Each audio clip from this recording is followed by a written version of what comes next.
crazy week here at SHOT Show. Of course, this is our third day. I'm starting to lose my voice, which is not great because I still have a lot of video content to make, and I also still have to actually teach a live class tomorrow for SHOT University. And so I'm trying to not yell as much, but I'm probably going to because I'm passionate about everything that's you can be passionate about, mainly about drinking Jack right now. And so let's go over day 3. That's what everybody came for. Let's talk about it. And when I say everybody, I mean 3 of our viewers. You know, Grandma, Mom, and I think Wit's son is watching, which he should not be. It's inappropriate for a 5-year-old. It's also really late there. It is really late there. He should be in bed. He He's should. looking at Neelan, go to sleep. Okay. I also gave my son the YouTube link. Did you? He was like, oh, Dad's on YouTube. You have a son? How old? Thomas is 9. That's terrifying as shit. Yeah. That there's a small you running around somewhere. Oh, dude, you have no idea. Bro, can you tell us real quick before we get into this about how you mated a snake in a cave? Can No. Okay. All right, we'll talk about that a different day. Oh, I'm already spilling my whiskey. I'm so excited already. All right, never mind. Whatever. All right, so let's talk real quick. Recap day 3. Day 3 is my favorite. It's when we start to get down on the first floor, which we've all been in agreement. That's our favorite place. That's where we start to see a little bit of. It is. It's a swap meet. You start to see not just builders, companies as a whole, who are passionately putting everything they have into a product they passionately believe in. And that's big because a lot of times those are the products that really stand out in the market. And so tell me what y'all saw today, what you liked, all that kind of stuff. The first hit this morning, the Cool Trainer. I was really Right. impressed with the recoil. Cool Trainer, and they've been around for a minute. I remember working with them. I think the first time I used one of their systems like 7 or 8 years ago. Long time, and I don't know how long they've been before that. They're actually owned by a parent company, Dvorak, I believe is what it's called. Man, our Wi-Fi is coming in and out. So if you're watching this, sorry, we're at the Venetian. You can only do what you can do, and they hate gun people. I don't know. They might like us, but. Bro, I got her. Let's sidetrack for a second. I got harassed coming in because when I came in with my luggage, I had my orange Pelican case with me. Security guard stopped me and said, "How do I know your gun's locked up?" And my first response was, first of all, what makes you think I have a gun? Like, I didn't tell you I had a gun. That's an assumption that you made. I don't have to answer that. And then it was, well, I would need you to show me so I can know it's locked up because you're making our jobs harder. I was like, we'll back up, bro. I'm about to make a scene and it's gonna get ugly. Like I ain't pulling out and unlocking my gun for people. I'm here with the AVN Awards. There's a dildos. That's right. That's right. So, anyways, I don't know where we came from here. Cool Fire Trainer. So, yeah. So rabbited hard on that. But speaking of ABMs, but what I really think is that Cool Fire Trainer is trying to continually make their product better. I love that they didn't just get stale in the market. It's when you talk about a training tool, I think it's not replaceable. Like you can't get anything better than what it is. No. And so to be able to quickly drop in their system into your firearm and have recoil management, so you're dry firing with full recoil, it's a big deal for new shooters. Oh yeah. Sure. I mean, there's no better way if you're on a range and you're shooting. I know all of you guys that are in here and trainers would attest to the fact of if you can put somebody who's already a little bit scared of shooting on a platform like that to build their comfort level first, that's going to go a long ways when they put live ammo in. Oh, for sure. They can go right to the 22. That's right. That's right to it, right, Amy?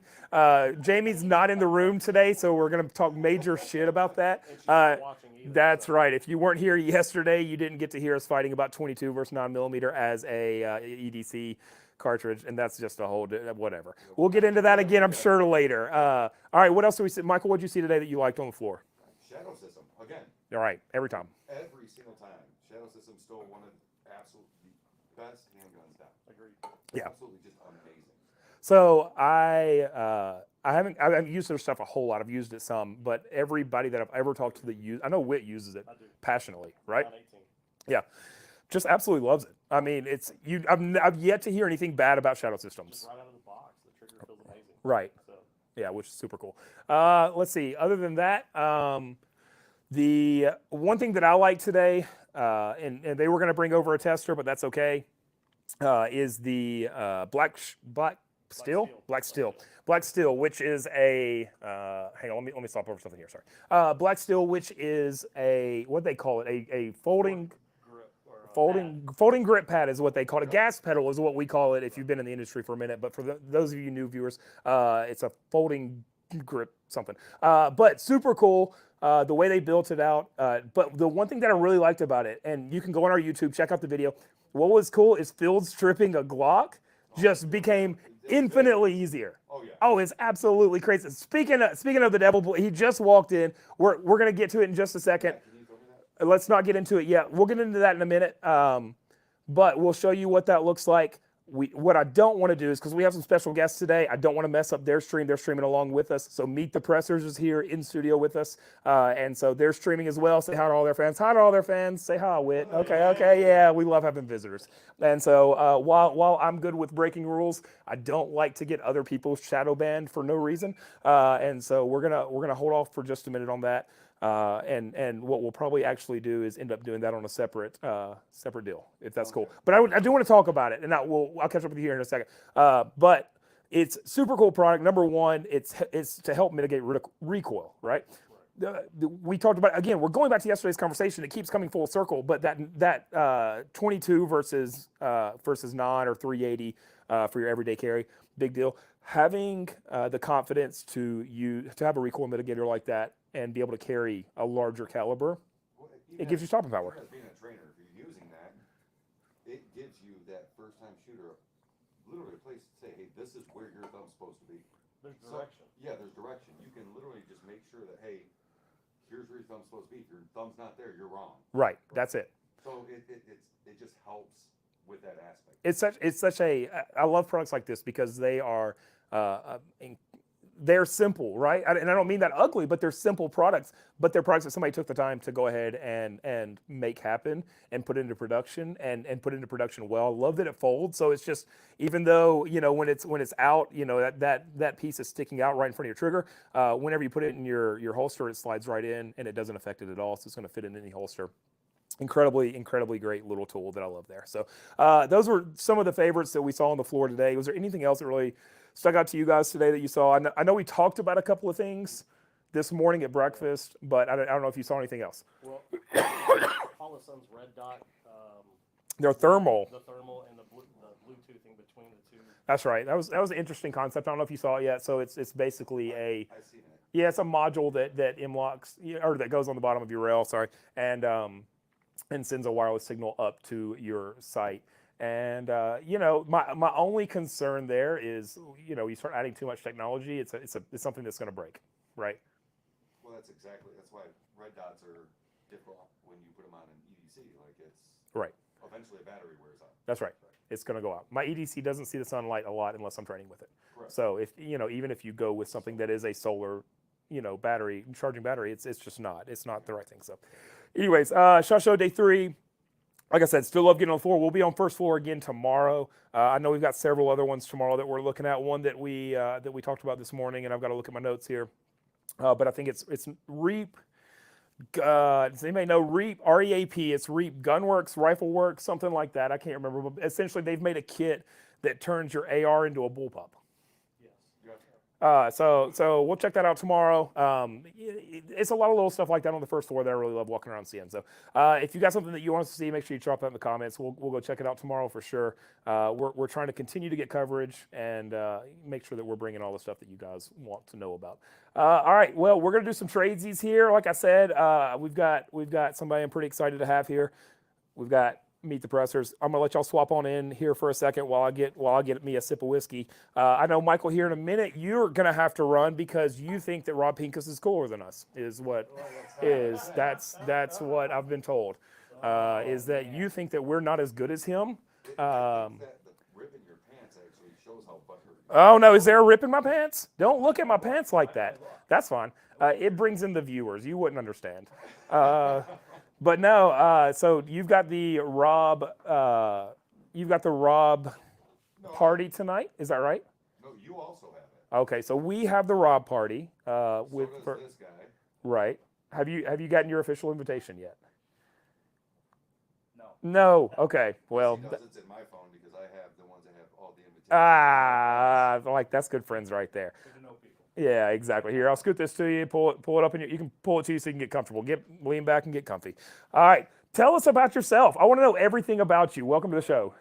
Yeah. About 49 years ago, I was No, let's do it. Let's go. I've got unlimited time on YouTube. They say, yeah. Yeah, born and raised in upstate New York. Oh yeah. Went to the Army right out of high school.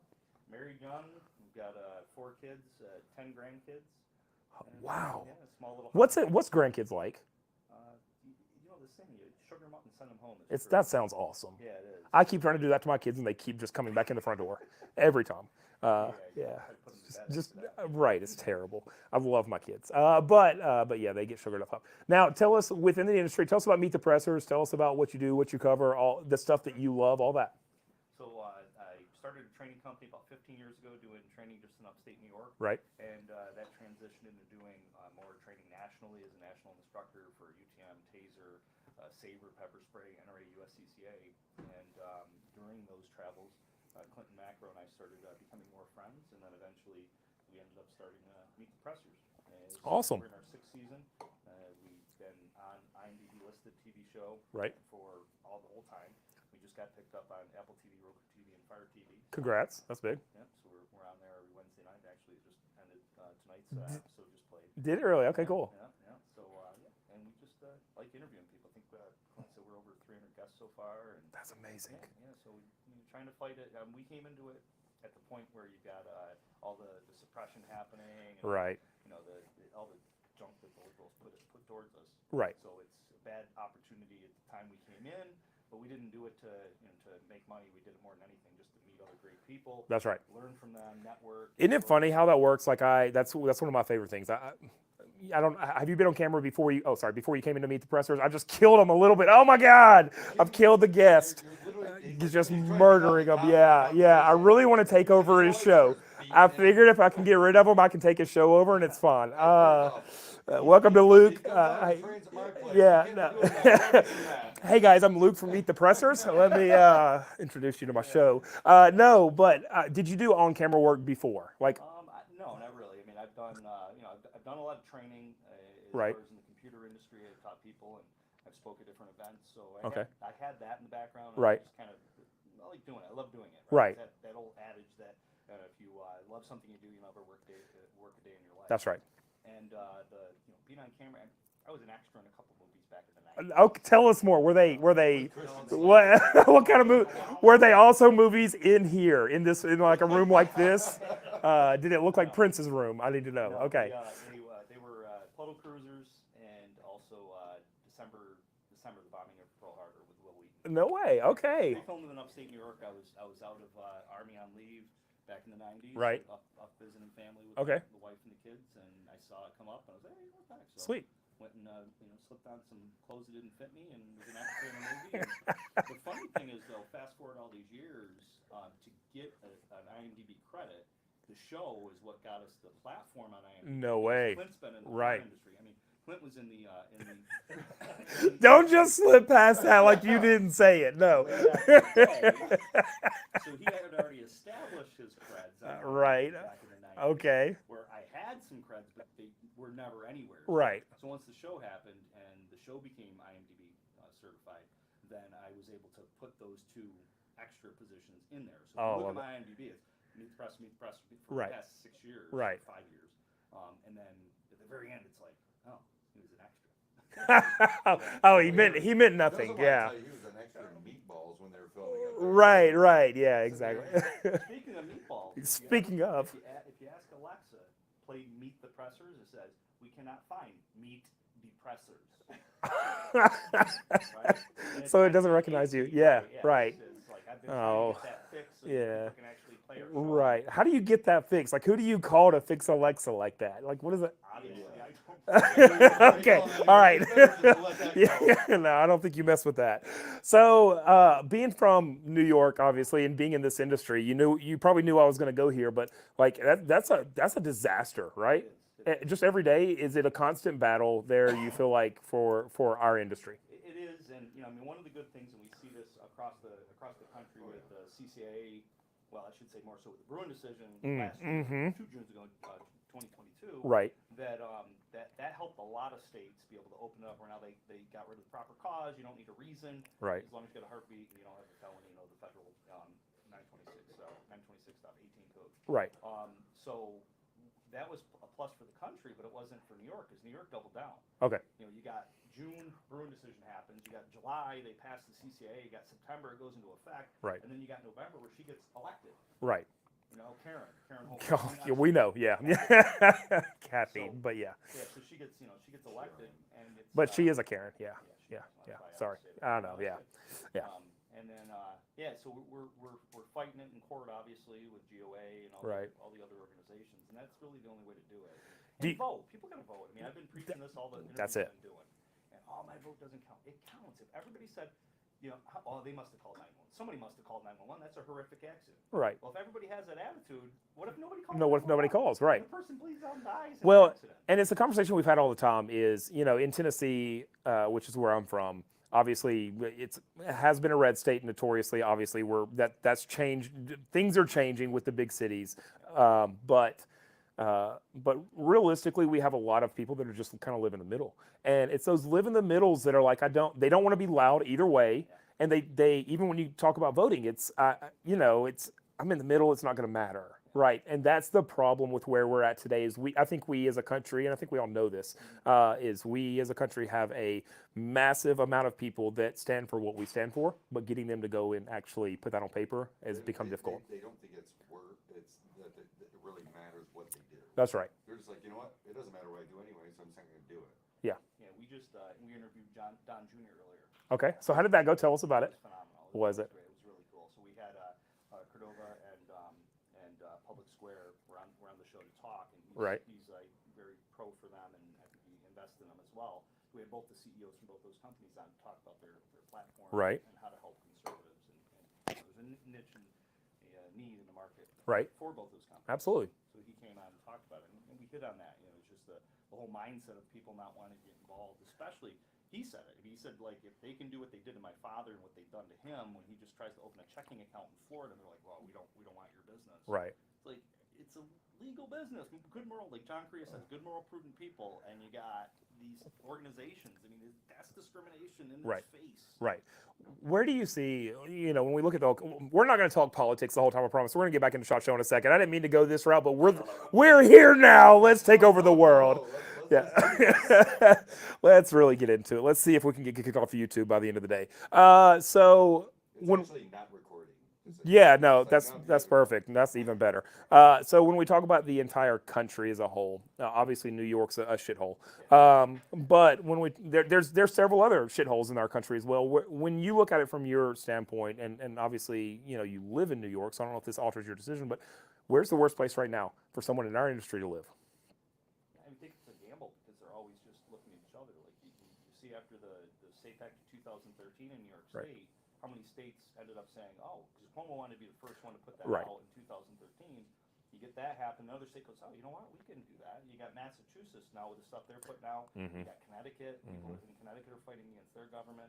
Obviously, you got Illinois, California. You got all these liberal Oregon, stronghold states. Washington. Right. Oregon, Washington, New Jersey. Yep. You know, you got all these states. So I don't think any of them are good in that sense. And that's why people are fleeing New York State by the droves, and that's why they got to make prostitution and hallucinogenics, mushrooms legal in New York Right. State. They literally have bills forward to do that so they can have tax money Right. to keep the state going. Right. And it's sick. It's crazy. It's nuts. What you mentioned earlier made me think of you know, people not getting involved. We got 5 million gun owners in New York State. 5 million. That's wild. And we had less than 3 million people voted against Karen. I mean, Kathy. Kathy, yeah, Kathy is what we meant to say. Yeah. And that just shows you that there's a lot of FUDs out there. That There are. think it's just about hunting. The gun's about hunting. Oh, who needs an AR? Right. Listen, buddy. AR doesn't stand for assault rifle. Doesn't stand for automatic Don't get rifle, me started. And Yeah. although I love America, it doesn't stand for American rifle. Right. Right. For It arm doesn't? rifle. Are you sure? Oh my Why gosh. 15 because it took 15 times for it to work for that platform. That's right. That's it. That's exactly right. That's the most frustrating thing in the world is people are like, oh, no. You know what an assault rifle is? A rifle that I put on the front of my truck and I run you over with it. That's an assault rifle. It's wild because we see, I mean, and obviously it's an agenda, right? Everything at this point, where we live in 2024, everything is an agenda. So they looked at ARs as an opportunity to say, okay, we're going to take this and put a negative connotation with it. You know, it's kind of what they do in that point. So when you're fighting against something like that, when we're looking at the continual fight that we have for our industry, how do we fix it? We've talked about voting, but beyond just voting, like how do we fix where we're at, and how do we save the states that have kind of gone to hell? Well, Or do you? Or I think people think, well, I'm just going to move out of the state, you know, and I've had people say that they won't come to New York, they don't want to come to New York to visit, they don't want to come to New York to train. Right. Whether I host people, I host people up in New York just like you do, and well, I'm not coming behind enemy lines. No, you need to come behind enemy lines. So You have to show them that you're not afraid to go there and do it. that's right. yeah, and you Because want if to you don't, it just makes it look like they won. for sure, and you want to train those people that want to stay there and want to make a difference. Right. So I think that's one part of it. But then the other aspect of it is look at the politicians. Find out what they say. Mhm. Compare it to how they voted. Right. Don't just go based on what they say, because the politician's going to tell you whatever they want. That's right. Right. So what do they say? Compare it to how they voted. I mean, that's why like Vivek Ramaswamy there. I mean, he's saying all the right words. He's That's like right. Another Obama. A lot of the same speaking points, and I'm like, wow, this guy's freaking awesome. Right. Right. But then you look at how he voted and who funds him. It's like Yeah, that funding thing is a big deal. huge. People don't realize the funding that happens, even on a local level, even when you come all the way down to city council. I mean, you know what I mean? All the way up the chain from there. It's the funding that happens behind somebody. If you start digging into that, tells you more about that person than anything that'll come out of their mouth, period. And then you look at Liberty City. Right. Right? Like, didn't even know a lot of the stuff behind the scenes until that thing happened. Right. With the ATF. And then when that happened, people started researching it. They're like, wait a minute, they sold off. Yeah. They got this liberal company. owns Right. Yeah. It was wild. I actually found out through a partner we had there that we had done some work for, and she called me one day. She's like, "Hey, I don't want to tell you what to do, but you need to cut ties." I was like, well, I've got to have more reason than that. Like, we can't just cut ties because someone tells me to cut ties. She's like, no, there's some stuff you need to, that's happening that you don't want to be associated with. So it's interesting that kind of stuff happens. I think that it's interesting because this past year we filmed, we produced a show for the Outdoor Channel, the Foul Life with Chad Belding, and with that, it's just hunting. But we travel all over the country, right? So we went to upstate New York. We spent 12 days in Canada. We spent days in Wisconsin, Arkansas, California, Kansas, Wyoming, Nebraska. Wow. A lot of places. Drove 400 hours since September. I mean, it's been a wild season. But the one thing that has been really interesting, and I've traveled a lot, but it's still I think comforting to see, is no matter where we went. I'm from the South. The South has its own, like we're our own world down there, right? We do weird shit and we get it. We're not Florida. Don't get us wrong, okay? We're not that kind of South. No one's Florida. No one's Florida but Florida. But it was cool coming into places that we hear. California was one. New York was one, where you hear all these terror stories of like, oh my God, they're gonna take your guns. You can't do anything. Yeah. We go in and we meet people that are just like us. Right. And I think that's what we forget as a country, because we hear that New York has gone to shit, and we're like, oh God, everybody from New York sucks, like because it's all gone to shit, right? And so small areas. it's small areas. Small, very populated. That's right. Areas. Well, that's with any state. Yeah. Yeah. In those areas, the same. way Colorado, Detroit, California. Right. Yeah, Michigan. Detroit. Michigan, right? Same thing. Yeah. So absolutely crazy that we're in this place as a whole in a country, but realistically, there's more people like us than we realize. Yeah, yeah, and I think that's and getting involved too in the sense of actually running for public office. It's tough. It's tough, right? I mean, It I ran is. for school board years ago. Yeah, how'd that many go? years ago. I didn't win. Okay. But I mean, I was like, everybody was like 20 years older than me that had Yeah. gone to the same school. I Right. graduated from the school, and it was kind of like an honorable mention thing. Hey, That's you right. did pretty good there, kid. Right. And but it was neat for me to spend $3,000 of my money that I didn't have to get involved to Right. run for school board and just kind of see how that political juggernaut It's works. wild. It is. It is crazy. My good buddy Jody Barrett, he's the state representative in the 69th district, which is one of the greatest numbers out there for Tennessee. And he stop it, y'all are dirty. But what was interesting is I love it. John Rich is a good buddy of his. John Rich came from our county where he went to school, and so we work a lot with him. And I do all their media stuff. And John, when he came in, the first time he spoke, and me and Jody are good buddies, but I didn't know this aspect of it. John was like, look, the reason that I'm supporting Jody is because he didn't want to be a politician. And I think there's a lot behind that. I think there's some people that we need people that don't want to be politicians that want to change the country. George Washington. Yep, thank you very much. That's it. It's always the person that doesn't want to do it that's going to make the biggest change because they know the change needs to be made. That's exactly right. And he's come in and he doesn't care. And this is not a pitch for Jody. This is a pitch for this kind of person. Like, he came in, he didn't care about the politics. So he immediately came in and started fighting. We had the Tennessee 3 that happened for a second where a couple of the state reps from the Memphis area just started Right- throwing right come huge up right fits. after the shooting. Right, Yeah. exactly. Right after the shooting and all that mess, and Jody was the first one to step up and be like, "No, we ain't doing this." And he called the speaker on. He called everybody on stuff. He's like, "Look, I'm here. This is my job. This is what I'm supposed to do." And he looks at it like it's a job, not like it's a political opportunity. And we need more of that. Well, That look at it as a business. I think that's why Trump won, That's exactly why Trump run. and that's Yeah. why I voted for Ross Perot back in the '90s. Right. First time I could vote. Was it? Yeah, I didn't vote for Bush. I voted for Ross Perot. Okay, that's fair. Yeah, He was because a, he's a businessman. he's a businessman. And I thought the country needed to be run like a That's what business. I've said about Trump. The thing is, at the end of the day, whether or not I like Trump or not like Trump, at the end of the day, he did what was right for our country, no matter what it was, and I appreciated that. And he ran it like a business. He may have been ugly, he may have hurt your feelings. That's fine. No more than I'm going to hurt your feelings if I see you out in public. Like I'm a dick. I get it. I So think his policies literally brought two different nationalities, the Muslim and the Jewish people, Right. together to the table and had a ceasefire. right, It's happened. Oh, let me think. Never, right. ever. Nobel Peace Prize? Oh Yeah, wait, no, yeah, that was no. that was Obama. That was All he Obama. literally had to do Silly. was Doing take away his nothing. social media because people got Nothing. offended. Yeah. Right. I loved it, and he was the only, and also, I mean, we look at it from a perspective of like, what's best for our country. Donald's not scared of anybody. Yeah. And I love that about him. Like somebody's gonna threaten him. He's like, no, okay, I'm cool with it. Come on. What do you think? mean, Please, Look what he please did come to with me. Vince McMahon during Yeah. WrestleMania. Shake his hand. Vince McMahon That's got it. tough That's like it. that. Okay. All right. We've been deep in politics. Let's come out of it for a second. Let's talk about SHOT Show 2024. Oh, awesome. Tell us about your experience so far, what you've seen on the floor, what kind of stuff you like, that kind of thing. So I think this has been my 10th or 11th SHOT Show. Okay. And I started out working for other booths, being pro staff. Right. And so it's so massive, and it's growing with now the expansion of the Caesar. Absolutely. And it's just it's in some sense it's overwhelming. And my team, we got 6 people running around doing videos and Nice, photos and nice. B-roll and everything for current sponsors as well as prospective sponsors. Right. And a lot of cool products. When we went out to range day on Monday, we wanted to do some suppressor stuff, some Okay. full auto stuff. So we got our hands on the suppressors, some of the new stuff out there. Mm-hmm. And then hitting the floor, just the new Henry lever action.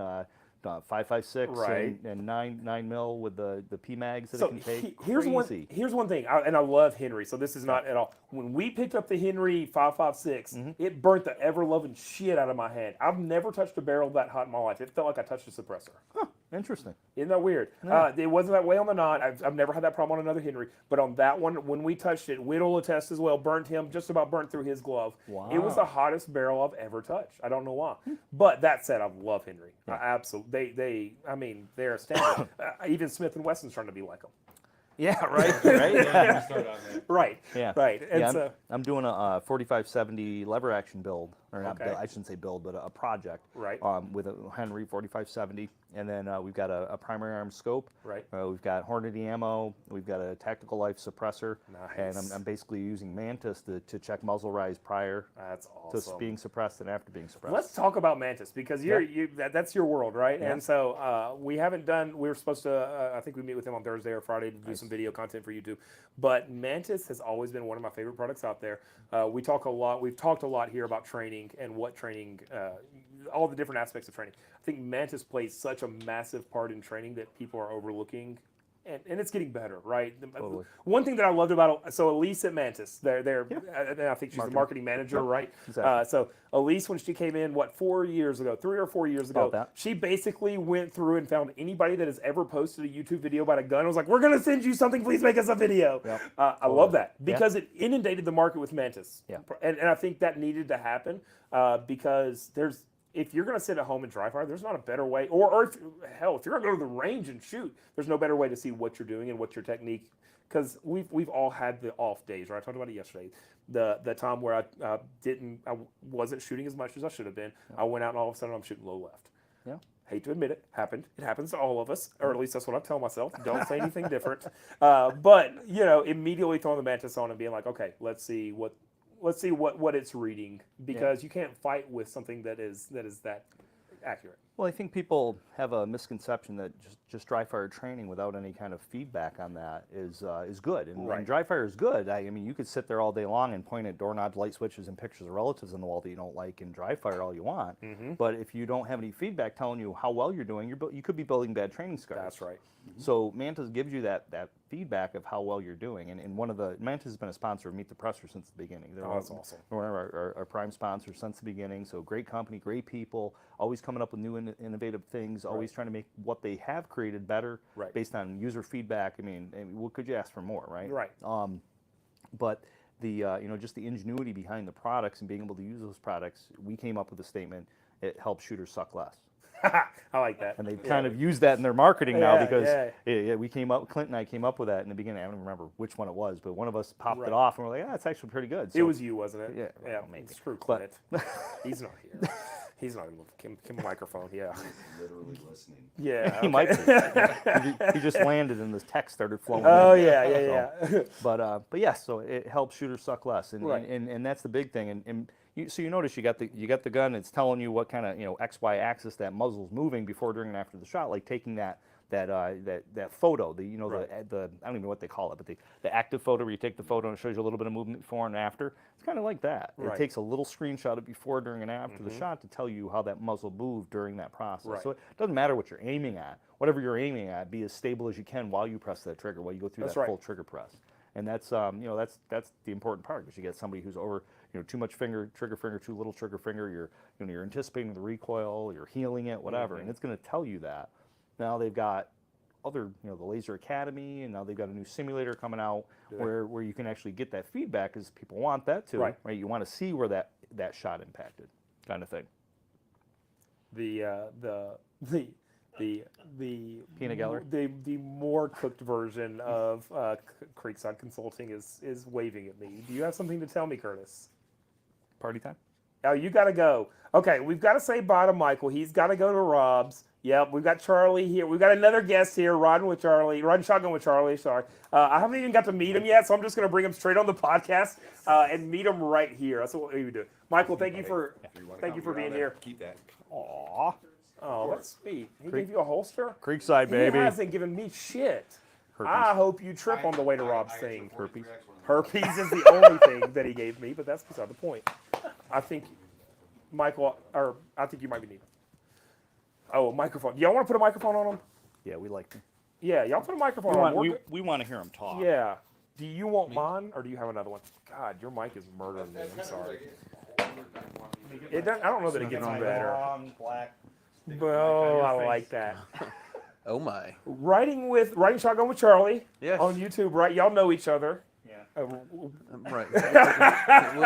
We'll admit this We'll admit this publicly. Okay. All right. So obviously you're Charlie. Your channel is pretty cool because I love the concept.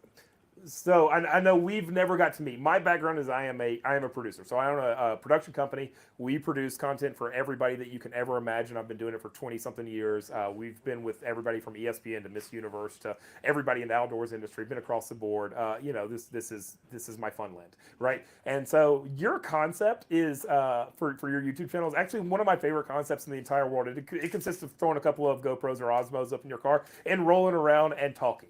That is really it. So I came up with the idea.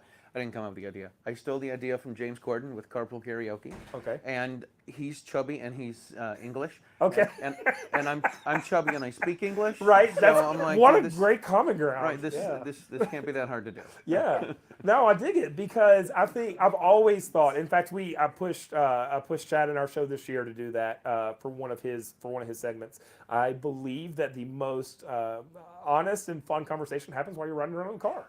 Nothing against your little format. Your format here. Yeah, my Or- little a format. Okay, yeah, no, yeah, nothing against this shit, but yeah. But what it comes down to is people have different conversations when they're in the car. Absolutely. And at one point, my son was in his mid-teenage years. It seemed like the only time he would really talk to me and talk about things is when we were in the car and he didn't have to look at me. Right. So That's Fair. right? Okay. Right. So the kids open up a little bit more when you're in the car and they're driving. And I thought this was a great way to talk to gun folks. And I'd been a gun instructor for a while, and I wanted to start a podcast. And Right. I'm trying to record everything with a blanket over my head, sitting on the bed, and then going in the closet and trying to record stuff in there. And it never worked out. So I'm like, forget this, man. This is ridiculous. And then I saw Carpool Karaoke, and I wanted to be a rock star. Obviously. Right. That's the right reaction to that. Yeah. Exactly. Yeah. And so I'm like, I'm a gun instructor. I want to talk to gun folks. These are really cool people, and I'm gonna start a show and call it Riding Shotgun. And I love it. WritingShotgun.com was taken, so I'm like, I'm just gonna call it Riding Shotgun with Charlie. It's really high tech stuff. Yeah, really high tech stuff. Yeah, splitting the atom over here. I right? mean, just getting it. I like that. You put a lot of time and effort into it, and I appreciate that. No, but it is cool because this is this is what we're used to seeing: is people sitting on the couch, sitting at Yeah. the table, everything else. Right? Have you ever gotten a wreck while driving around? No, but I just filmed a show with Jake Wiskirchen from Walk the Talk America, and we Right. saw some guy on a motorcycle, like flipping a wheelie up. I'm like, dude, we should run over that guy. And, Could you and he says, imagine? and he says, I don't have murder insurance. Let's not do that. So, So, I'm like, all right. so do you do it in your vehicle all the time, or do you rent vehicles?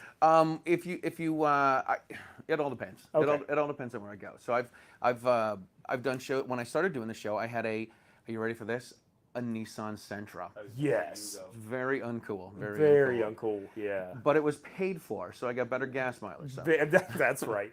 And then I got a new car. I got a Dodge Charger in 2020. No way. Good for Yeah. you. That's awesome. So it is, and I bought it used with 80,000 miles, and I have 249,000 miles on it in just under 4 years.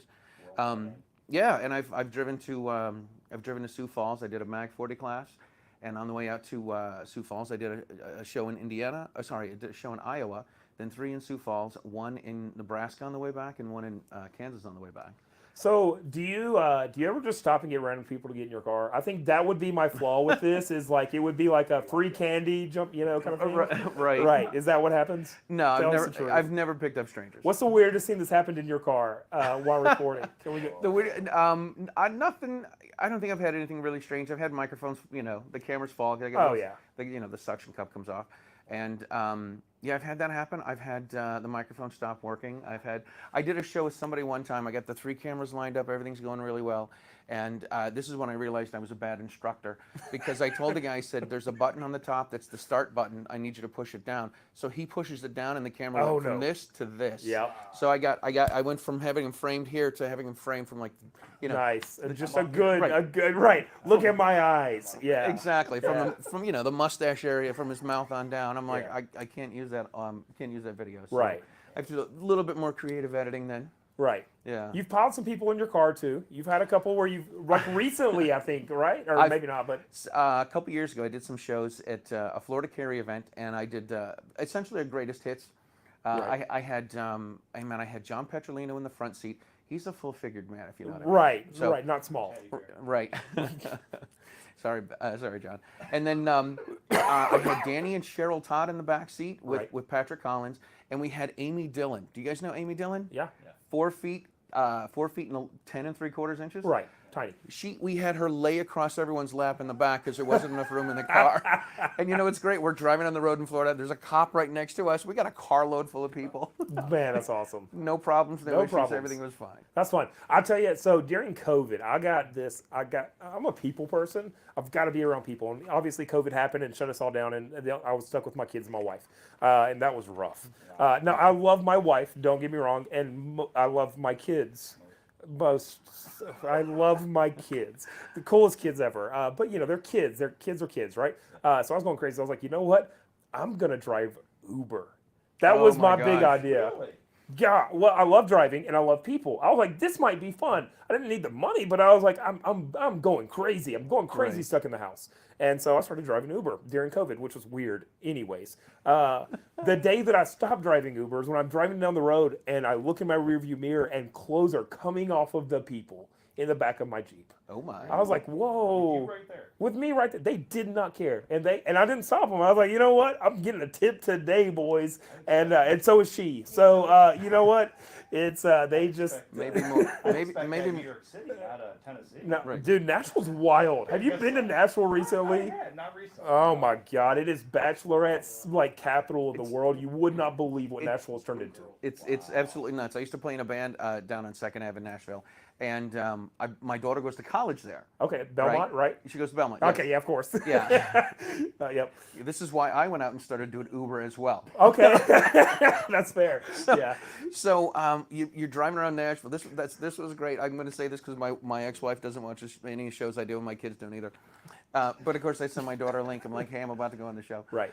So anyway, we're riding around. They have these carts where people pedal the carts and they drink and they sit there and drink and pedal these pedal carts. tavern Yeah. things, yeah. And so there's like you said, bachelorettes walking all over the place, and my ex-wife is she's not what's her name? She's on her third husband. Oh, okay. Yeah. Who's the old actress? She's not Elizabeth Taylor. Oh, okay. Okay. She's yeah. not Elizabeth Taylor, but she's on her third husband.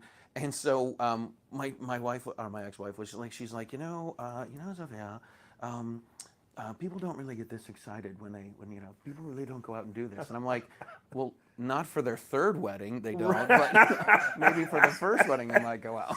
Yeah, it is. Nashville is Nashville is weird, man. We grew up in Nashville too. Both of us grew up. We actually went to school together, and and we both went to the private school because we got kicked out of the public schools. It's fine, but Close up card. yeah, I can't tell you. Legally on YouTube. That's how we learned. Yeah, but we grew up in Nashville, and so I started in the industry very young, very lucky, very blessed. So at 16, I picked up a job with a guy named Carl P. Mayfield. It was Carl P. and the P Team on 103 WKDF. We were the #1 radio show in the country. I was his associate producer. I had no idea what I was walking into. I was walking into like every Wednesday I spent with Waylon Jennings for years when he was in town. You know what I mean? So stuff, and I can tell stories like that all day long. I'm so honestly blessed for what I walked into. But Nashville then was a different ballgame. You could at 16 years old, I could walk into a bar in Nashville and drink. No one batted an eye. If there was a problem in the bar in Nashville, then you would step outside, you'd beat the shit out of each other, you'd shake hands, you'd go back in, you'd pick up the other dude's buy him a cowboy drink, hat, yeah. and you'd buy him a drink. Like, that's how we grew up in Nashville. Now Nashville has turned into an absolute cesspool of garbage. And so it's wild how bad Nashville has gotten. He can't read that. I can't read that. What is that chicken scratch? It's something about Moss. Talk about When I interviewed Moss. Someone wants to know when you tried to kidnap Moss. Oh yeah. Oh, yeah, you kidnapped Moss! Masano. No, Let's stop no, everything. No. So, all right. So how freely can we speak? As freely as you want to speak. All right, so- we were talking about jacking off rifles on Monday, so you're probably Oh, going to my. be fine. Yeah. All right. So Yeah. So I'm interviewing Moss down in Florida at a Florida Carry event, and I get him in the car, and he's like, "All right, so what's the story with swearing on your show?" That's so perfect. And I say, if people swear, people swear. If I have to edit it out, I'll edit it out. He's like, "Let's go with court rules." I said, "Okay, Moss, what are court rules?" Right. And he says, "If it's a direct quote, then it's fine. So if a man tried to beat his wife and they're in court and whatever, and they ask her what the man said, he says, you can say, he tried to kill you. He said, I'm going to kill you, you fucking cunt. Then you can say in court, he said, I'm going to kill you, you fucking cunt." Okay, so as long as it's And a I'm direct like, quote, we're as good. long as it's a direct quote. Yeah. So I'm driving around. I'm like in this area. I don't know where the hell I'm at. I'm in California, Florida somewhere. And I'm like, my objective is just to drive some big square. Is really what it is. Is that right? what, do you just drive circles? It all depends. Okay, sorry, I got sidetracked. Go ahead. It Yeah. all depends on where we are, right? Right. So I'm filming this, and I'm like, I'm on the last, like the third side of the square, and I'm like, okay, I know there's an airport that's on the left-hand side because when I went to the campgrounds, it was on the right-hand side. I don't think I've seen it yet. So I make a left-hand turn, I make a U-turn, and I keep driving, and I'm like, I haven't seen the airport yet. I make another U-turn, and I keep going until I find that airport, and then I turn around again. I don't know if Mass is picking up on any of this. Right. So He does for sure. Yeah. you got to pay attention to the situation. So I say to we're about to we finally get on the right road, and we're about to get back to the campgrounds, and I'm like, all right, well, you don't have to call Gail and tell her we're on the way. He says, this is the first time that an Arab has been kidnapped. I'm like, this is gold. It's so good. absolute gold. So I got to tell a story. Oh, About that. please. Yeah. So I go to Ileta every year, and what? Oh, Here, you want mine? Oh, you can't hear me You want him to have mine? No? at all? Okay. How's that? Is that better? Oh, whisper. All right. Real sweet and So sexy. so I have I go to Ileta every year.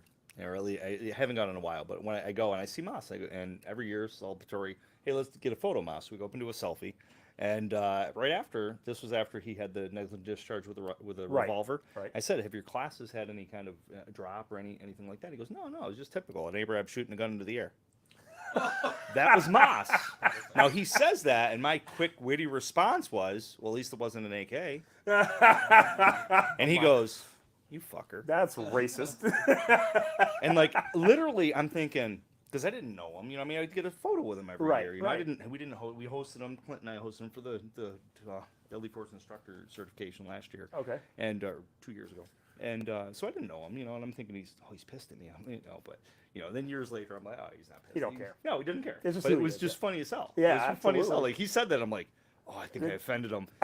And later, of course, I'm like, I didn't offend him, but it was just it Yeah. was funny as hell. What Yeah, I've he's learned, a great guy. it's hard to offend people in our industry because we're all assholes. That's what I finally learned, and that's just the truth of it. Like, Right. we all are what we are. It goes back to that, you get in a fight in high school, you get in a fight, you beat the shit out of each other, and then you're That's it. best friends. Yeah, Nowadays, like, you beat the shit out of somebody, they want to shoot you. that's it. right. They're gonna sue And you got to go to court. You Yeah. go to court, Yeah, that's the worst. Going to court's terrible. Whit knows. No, I'm just kidding. I don't know that he's been to court. Maybe. Whit knows. Say maybe.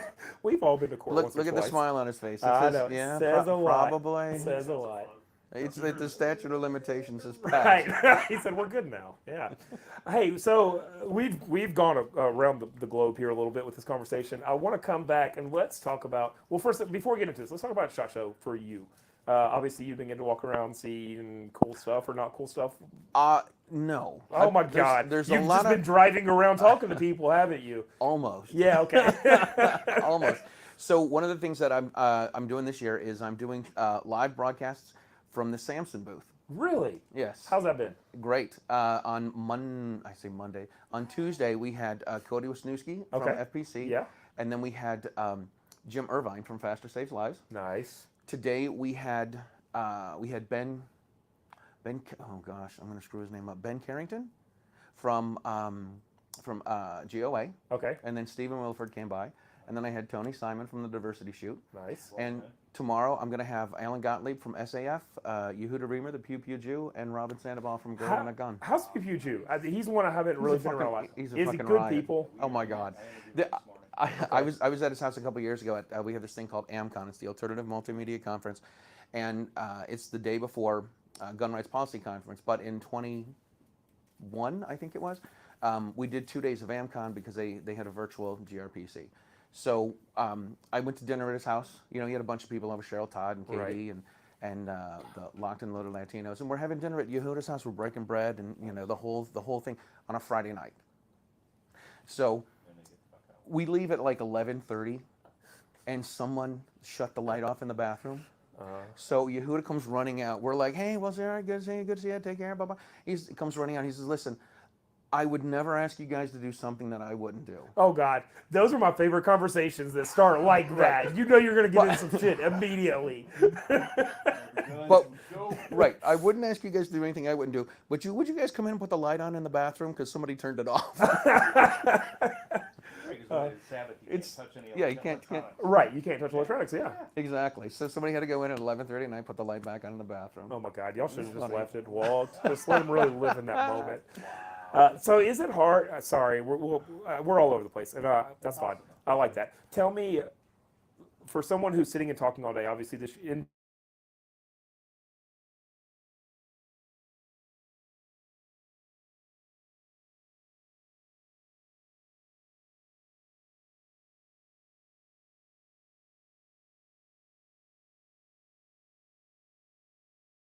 I filmed a show with you guys.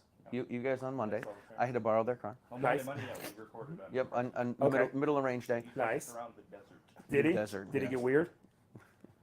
We're- Okay. We're trying to find some place to put the bodies. We were the like, somebody, desert, somebody, anywhere. somebody here has to have. It's a back- Nevada. It's fine. Someone's Honestly, got to have a though, backhoe. I was worried because I don't have insurance on the truck. Honestly, when you were That's driving, encouraging. Bro, Oh, you can't go to the please. desert and not get insurance on your vehicle. Well, we were. I got insurance in my normal car that transfers over. Oh, okay, yeah. So I didn't get extra insurance. No, I get extra insurance when I come to Nevada because we came. Me and my wife came. I don't know, a long time ago, and we rented a Mustang. I don't know why, but I had to get extra. I had to get extra insurance because we took it four wheeling. So that was the right thing to do. We took it on some trails that a Mustang should never be on, and tore the absolute dog shit out of that car, and had the most fun of our lives. Nice. Oh, it's so much good. You had the insurance and you're not afraid. Yeah, You- took it back you're and not- dropped it off, and you're they not- looked at me. They're like, "What the hell?" I was like, "I mean, it's the roads are rough here, bro.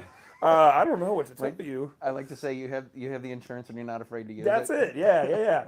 So, is it hard this year that you're doing shows all day long? I'm talking from a production standpoint for a minute, but is it hard just being on all day? What's exhausting is being back and forth. Samson is over in Caesar's Forum. Right. I think like the furthest away, right? Yeah. Like there's like 7 rows. Farthest corner. Yeah.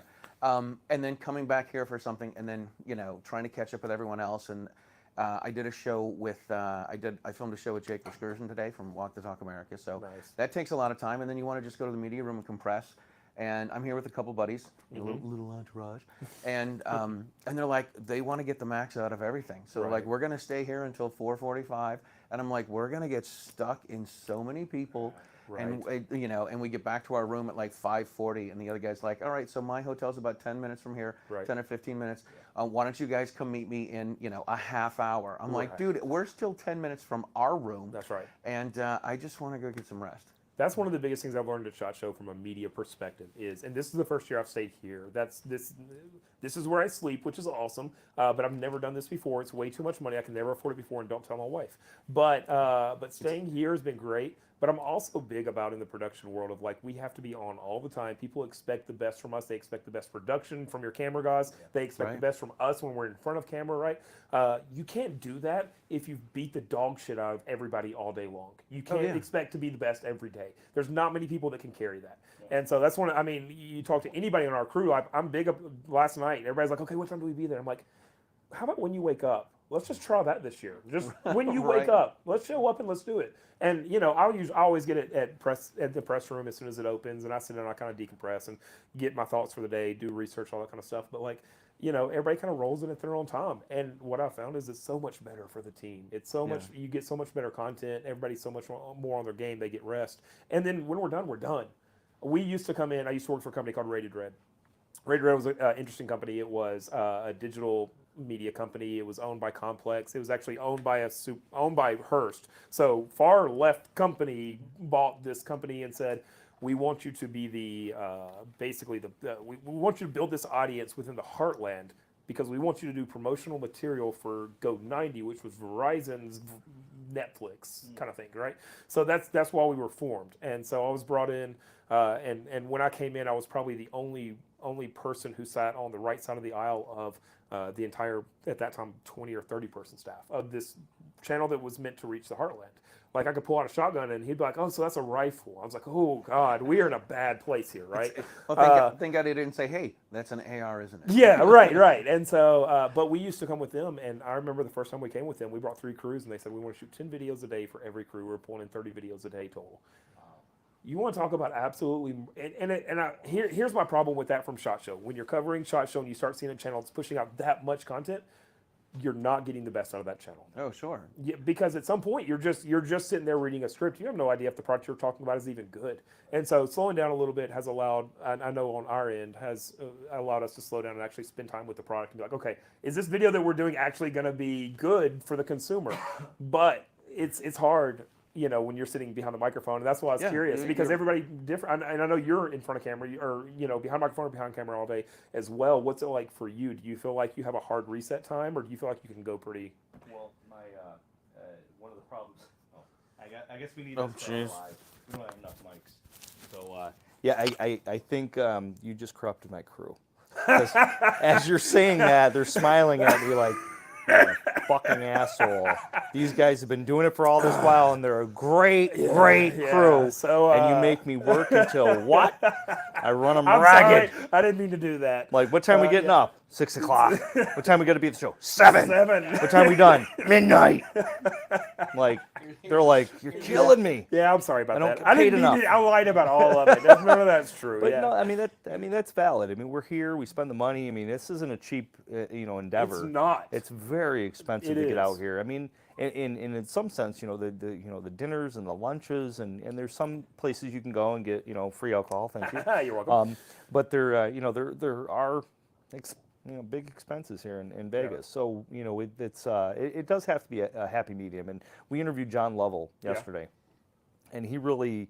It's all. This is another good thing about these conversations where we bring ourselves back to why do we do this? We do this because we love it, because Right. we want to get the message out there, because we love the relationships, the Right. camaraderie, stuff like that. And at some point we just keep going, and we burn relationships because we're so burnt out. Right. We say things we probably wouldn't say if we were well That's rested. right. So there's valid. It's valid. It is, and so and I like what you said about SHOT Shows not cheap. People don't realize. People just expect content to come from us, but they don't realize that just for me alone to come to SHOT Show is going to be $3 or $4 grand by the time I pay for airfare, hotel, food, everything else, and that's really on the cheap side. Yeah. And And by the the time- sponsors helps offset that. Right, but still, and so coming to SHOT Show is an undertaking that not many people realize how tough it is, and I can tell that every year. And I don't mean this as any shade towards them at all, but towards the Blade HQ staff, because every year they've got new people in. They've replaced and replaced and replaced and replaced. And I don't mean that any Turnover. ugly towards them. Yeah, they just have a heavy turnover for SHOT Show because it's such a demanding show. And let's be honest, there's 2,600 booths. How do you cover everything that everybody way. wants to see here? You can't. Right. Yeah, you really can't. And I've noticed what I try to do. Last year I was running around with one of my buddies, and the objective is he's actually starting a review website Right. called the Square Review, and he's Okay. just trying to review stuff. Doesn't matter what he's got. We were on a trip in oh my god, it was last July. Do you need more? Let's stop right there. Maybe. What was it? I don't know. Amy! No, it's right there. Oh, was it Jack? Yep. Was it? Well, there it It is. was orange though. It was past. Oh tense. no, then it was Tito's and she put some. I don't know. She You may got have, vodka. no, she poured Jack. Oh, did she? It's a lot. Well, there's Jack if no, you she- like some. If she not, got some let 'em Jack know. for me. Sorry, I didn't mean to interrupt you, but I want to No, make it's sure all everybody has No, flowing excuse drinks me. because SHOT Show's expensive. You got Jack. Right. Okay, well then there's Jack. I'll let you pour your own. I won't do that for you. Charlie got Jack. Oh yeah, I had the Jack. Yeah. Charlie's Jack. Right. Okay. Well, when Amy comes back, we'll figure out what he had. There's Amy. Amy. What? We need some more alcohol down here, real quick. Yeah, we don't know what he was drinking. Do you? What was he drinking? Oh, Cheetos, I got 'em. Okay, thank you, Amy. So and I don't want to forget because I am a little tipsy. Yes. I will not be driving. But you might be. Oh, there you go. So we have a collaborative show that came up because Clint, my co-host on Meet the Pressers, ended up taking a full-time gig with the industry company. Oh, good for him. And because of that, the contract said that he couldn't, do any kind of promotional stuff. So Right, right. we had guest co-host, and during that process, I said, I really want to change it. When we first started Meet the Pressers, we decided that we didn't want to do live because we didn't have a following at that point. Right. It didn't make sense, right? That's me right now. I get it. Yeah. Yeah, no get one's one- watching this, but my mom. You get your little show. That's fine. Yeah, it's fine. Yeah, we're having a great time. Yeah. You get one or two pop-ups on there, and you're like, wow, it's just the one. Yeah. But over time, we get a bigger following. Right. We got more people that are watching, and and I said, maybe now's the time to do live. I mean, what the hell we got to lose, right? Right. So I was looking around, and I'm like, who could I have collaborate with this that's that's equal and commensurate, that could help, that's witty and that's smart, and Thank you, Amy. and I'm talking about you, Charlie, by the way. Thank you. I don't know if he's talking about me. Shit. And so I came up with the idea of doing a collaborative show. Reached out to Charlie. He was like, yeah, sure, why not? And Charlie's so giving and loving. I'm drinking, so Giving and loving. I'm not Giving and as gushy as this normally, Okay, but yeah, somebody write this down. We're gonna hug it out later. Oh, that's so sweet. We're not going to film that. Thank That's you. yes. So Clint's gonna Different hug show this. later at night. You but can go over the ABM awards to catch that later. Go ahead. I thought it was the concrete convention. We're going to pound it out. Oh, woo, all night. I hope he drinks more. This is only going to go downhill, and I'm here for all of it. I love sledding. Yeah, it's my favorite. Anyway, so my point. Please tell us your point.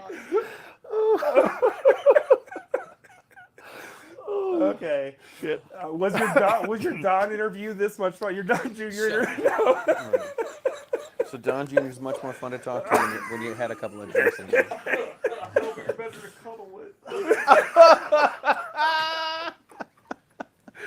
Oh boy, look at the time. Look at the time. Huh? Man, yeah, no, it's 6 o'clock. I don't know what I'm supposed to do, but something for sure. You know, Yeah. on the East Coast, it's Yeah, 9. yeah, that's right. So we decided to do a show together, and we put it out on all of our social medias, and we have the people that we had on our shows that we enjoyed having on, and that were fun to have on. So, we've had we had Stephen Williford, we had Michael Bain, which was really cool. We've just had a ton of people that were great to have on, and Yeah. we were good about it, but then somebody starts working really hard, Yep. and then I don't hear from him for 2 months. Yeah. And then he's like, "Hey man, we need to do a show. Who do you got?"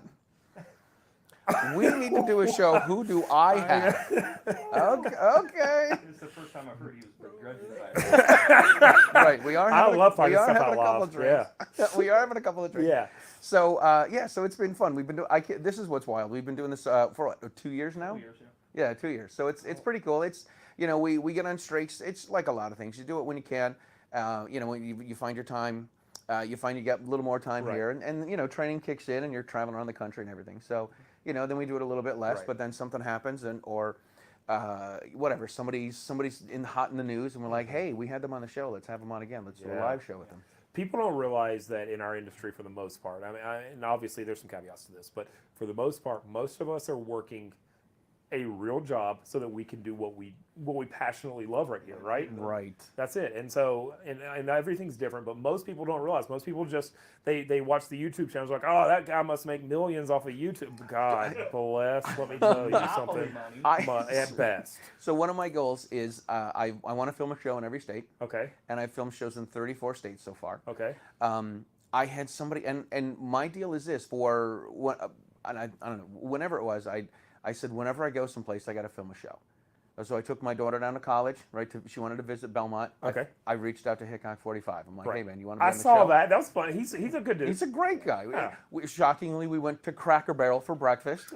He doesn't Because like we me. went to Cracker Barrel because the Waffle House next to the Cracker Barrel was closed. Oh, what? It snowed. It was February of 21. Okay, yep, I know exactly what and you're there was talking snow, about. That's and right. the girl at the hotel, she's like, oh, I'm fixing to stay here for 3 days. I'm like, why? She's like, oh hell, you see that snow outside? Yeah, it's a couple of Look, inches. calm It's down. a little slushy. No, stop. Here we go. Stop! Don't start with this shit. We just had the worst storm that's ever happened in history. We had 8 inches of snow, 8 inches, bro, and like a quarter inch of ice on top of it. It's a measurement that I actually don't know how to properly get. And you know what? It's this big. I'm positive. You guys hear about the one-handed fisherman? Oh God. He had a fish. He caught a fish. It was this big. But like we shut down, bro. Absolutely. When did I come in? Last Sunday? Yes. Right? And when I flew out on Sunday, there was still a couple inches on the ground. School went back today. Oh So my it's been a God, week and a yeah. half for 8 inches. And it was bad. It was fine. It wasn't the worst. But I drive in the snow. I don't mind driving in the snow. I drive for shows. I'm up north all the time. I'm in Canada all the time. I'm a firefighter, so I'm the only one or one of 2 in our station that's checked off to drive trucks, our big trucks in the snow. It's like I'm used to driving fire engines in the snow. Like, which, by the way, did y'all see the fire engine video? Oh my God! Anyways, you saw what I'm talking about. It was wild. Where he came down a street, flipped. It was a ladder and flipped the whole thing. It was wild. Anyways, but that said, I know how to drive in the snow. But yeah, Southerners do absolutely freak out about the snow. And if we get an inch or more, that's that. That's it. So this is what I said to Hickok. I'm like, so what are you guys doing in the snow down here? He's like, oh, we just wait for it to melt. It's gone the next day. We were always okay until one year I was like, you know what is weird about your daughter is that she looks just like you, but also she's attractive, and I don't understand. And he said, well, shit, Luke. I said, that's fair. We was there for that. Yep. That's fair. Oh my God. Witnessing that. Yeah. No, I mean, he's good people. What's fun is Tennessee's got another one, great one that comes out of Tennessee. I don't know if you've ever got to do with him. Is Plinkster. Oh yeah. Yeah, and he's out of Tennessee as well, out of Stewart County, just north of us. And he's a good dude as well. And It's Yeah. a lot of fun. Yeah, I met him at the IB 8888 a couple years ago. Right. Yeah, Eric's Yeah. dad's event. Yeah. So what I decided to do is I'm like, I don't care where I'm going. It doesn't matter what I'm doing. I'm gonna contact somebody or reach out to my friends and be like, hey, who do you know in this area? I'm going to fill in. Kidnap them. Right. Sorry. And then bring them to a If desert. that's in not Nevada. how your show premise moves forward from now, I will not watch it. So if you are not bagging people with corn bags and throwing them in your trunks, It's a one-way ride, is what it is.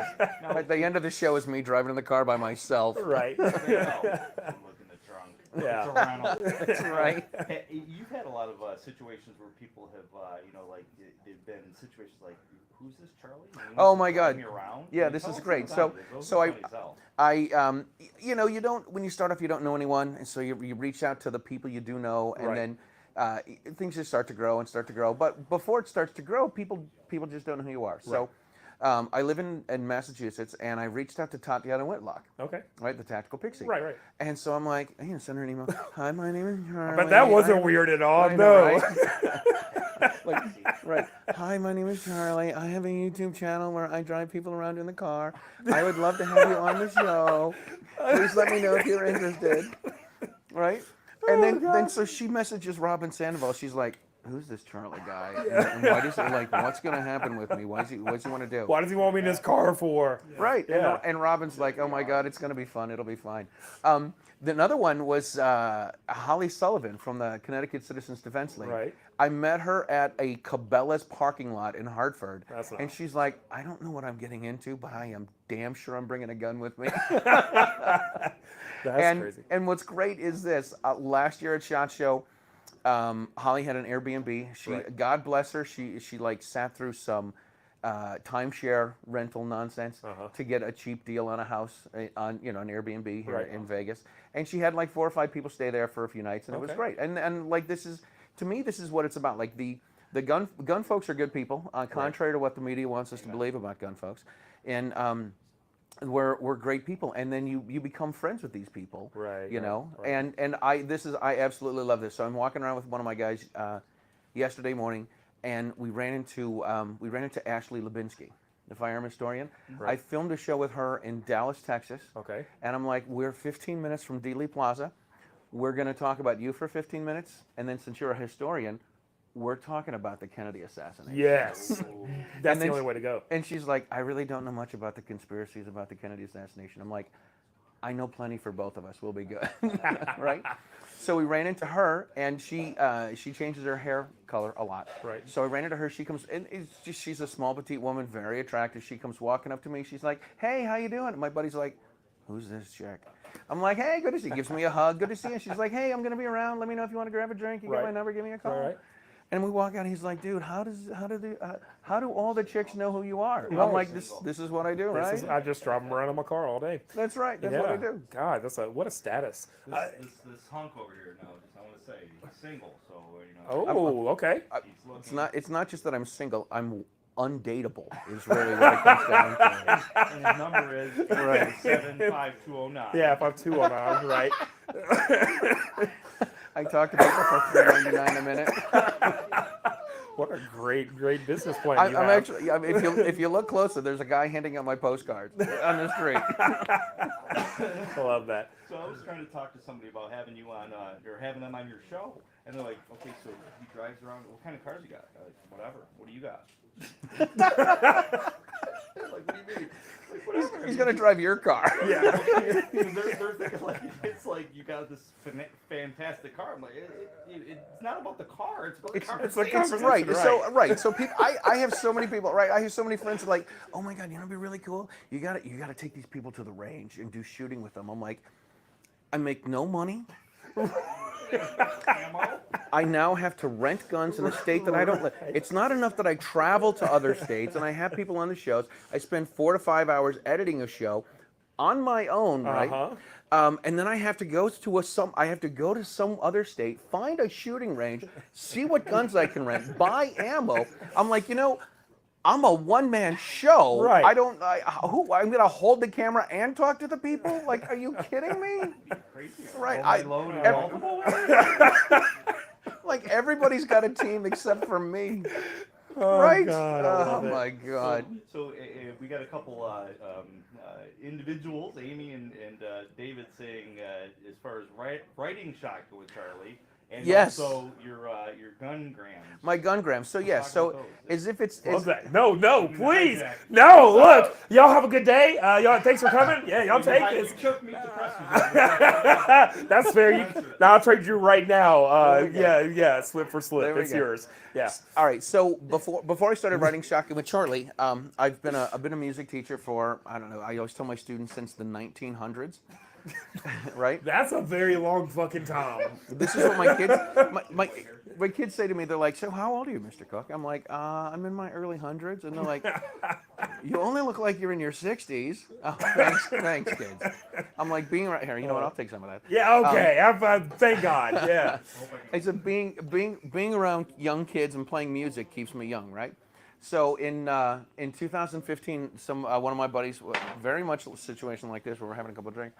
One of my buddies says, "Hey, you know what, man? Every time you talk about music, you get that little cool look in your eye, and every time you talk about gun stuff, it's the same little twinkle, right?" Okay. So he says, "You know what you should do? You should make a video where you play the trumpet with one hand and shoot a gun with the other." Oh yes. So he's like, "You need to do bum ba da da da." So I'm like, That was Thank you. really good. I'm wildly impressed. that's hot. Yeah, that's 867-5209 is the number to call right now. $3.99 a minute.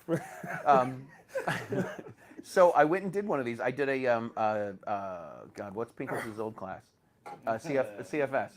Yeah, combat focus. Combat focus shooting. I did a combat focus shooting class with Pincus in 2013, and did the one-handed mag change. Right. So I did a one-handed mag change while I played the Blue Danube Waltz. Right. No shit. Like I don't know in 1.2 seconds or something crazy like He this. still wasn't probably impressed, so it doesn't No, matter. not at all. No, Not at all. Absolute talk shit to you afterwards. I cracked one of the notes on the trumpet, right? So he's like, "This is bullshit." Oh, yeah. I had another friend of mine. He's like, I showed them this video, and he's like, "Yeah, dude, you totally game this. Like, what do you expect me to do a mag change in the middle of? I got slide lock. I got a racket on my slide. Which honestly, that happened one time. I had a jam. I'm like, oh crap, I got to keep on playing and keep on shooting. Right.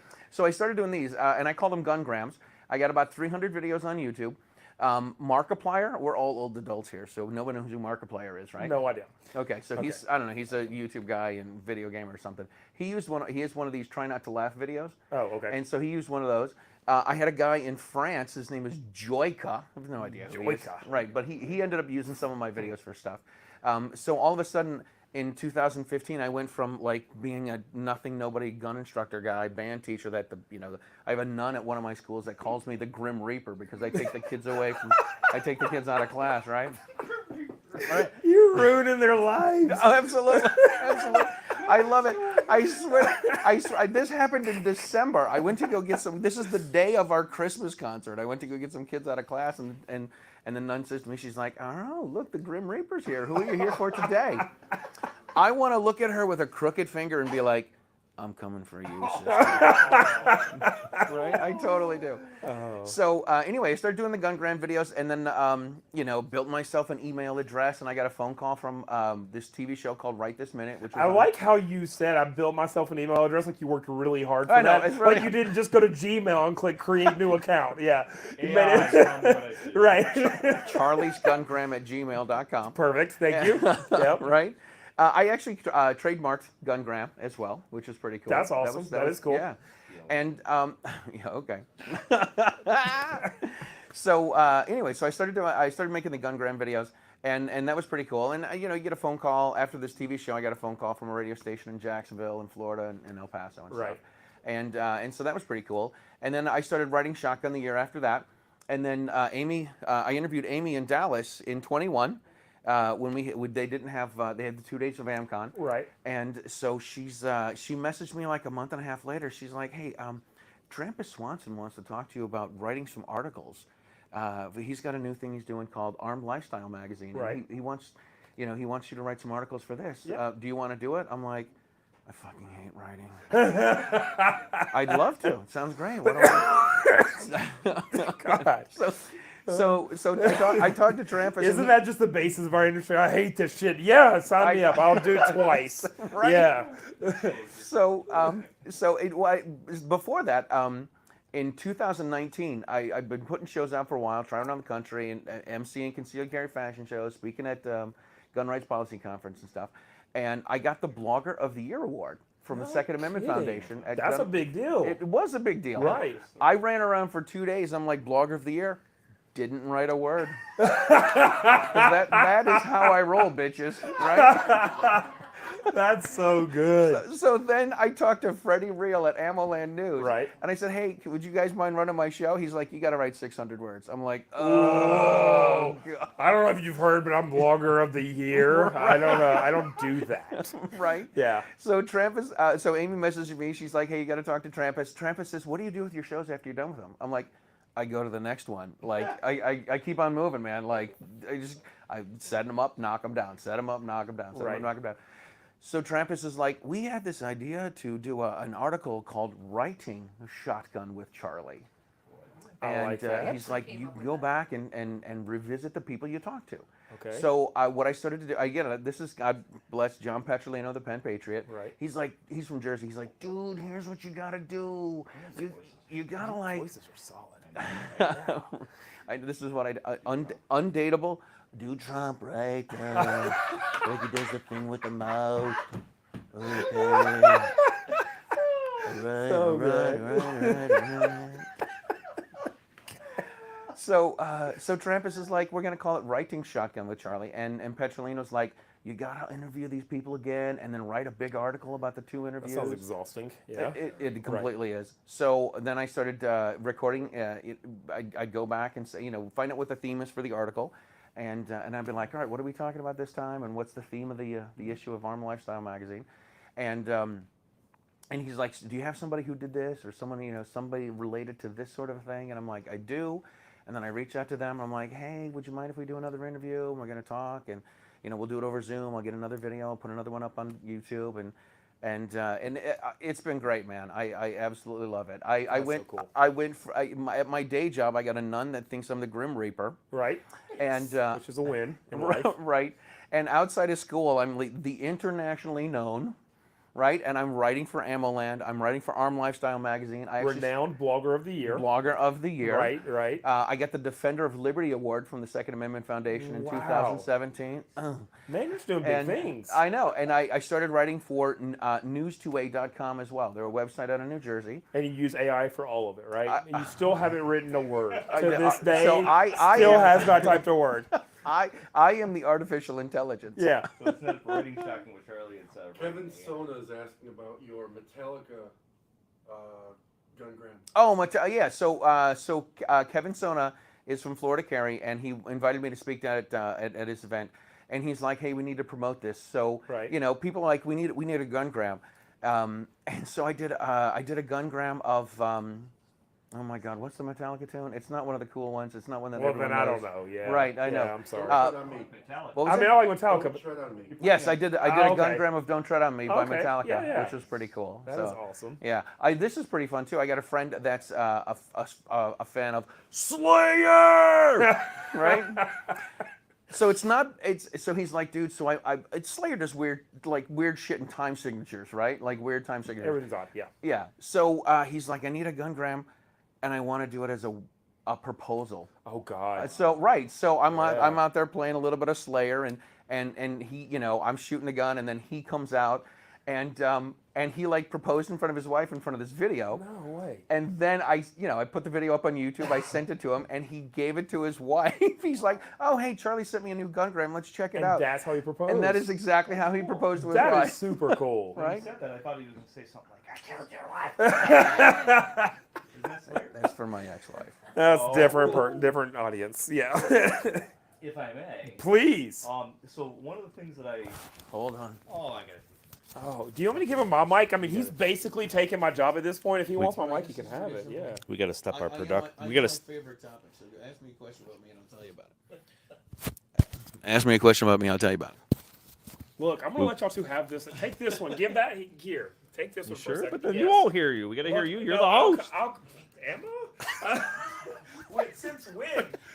Take that one. It used to be Lucas's show. Yeah, it used to be Truth on the TV. At this point, it's Meet the Pressers. Right, And Meet the I'm Pressers down and Riding Shotgun I with think- Charlie here here's on actually what I'm the gonna True do Southern is- TV.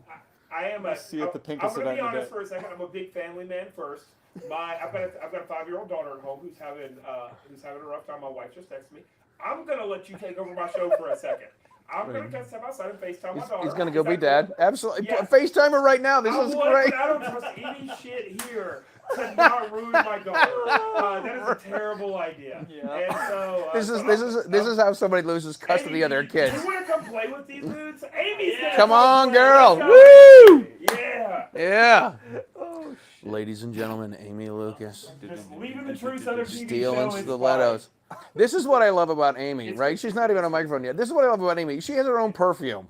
Oh, I do. I'm not that I'm jealous, but I'm like, God, I never even thought, You right? do have your own perfume too, though. I used to take Hoppy's number 9 and put it behind my ears, see if the chicks would enjoy it. This is also why I'm undateable. I'm putting Hoppy's behind my Hoppies. ears.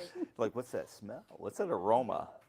You know. It's actually unisex, so it's a pheromone that makes, it smells differently on everybody. Yeah, I'm sure it does. It smells really good. They keep coming back for more. Excellent. Hey now. Hey now. I don't understand sign signals, David. He's trying to say give Amy the mic because whatever you were talking about, that shit's gone. Just point it. Point it. That's, There you go. I'm professional. So Amy, Yeah. ladies and gentlemen, Amy Lucas. Hey, guys. Hey. Hey.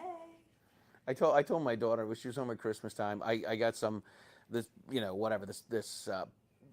pod track stuff so I could use this weekend. I'm like, we should do a podcast and call it "Hey Girl," because Hey every girl, time hey. every time I call my daughter, I'm like, "Hey Girl," all the text messages, "Hey Girl, hey Girl." That's what I said to all my buddies. What was that? That's what I tell all my buddies. Hey, girl, hey. Hey Girl, hey. I was thinking of Shanae. Shanae. Hey, I did that earlier. Somebody goes, people "Your born wife after don't do 2000 that." know that. Did it in the truck. Oh my God! All right, so you get this. So really, this is what I thought was really cool. So you went from just being, went from having a fire, having your own fire instructor. You have people that work for you now, right? You got Yep. your own crew of instructors, Absolutely. and then you went out and did the I don't know if I can say the company's name, but you started doing the realtors class, Yes. right, yes, for yeah. one of the big companies, and then legit, like you came out with this perfume a few months ago. Well, it's just a brand, right? So everything that I wear is steel and stilettos. So I'm trying to just create a brand. I'm a walking billboard. I have it on my jeans. I have it on my. Matt's trying to look, but not look like he's, Right. Let me tell you, it's like looking into the sun. Right. You can't look directly into the sun for too long. Happy.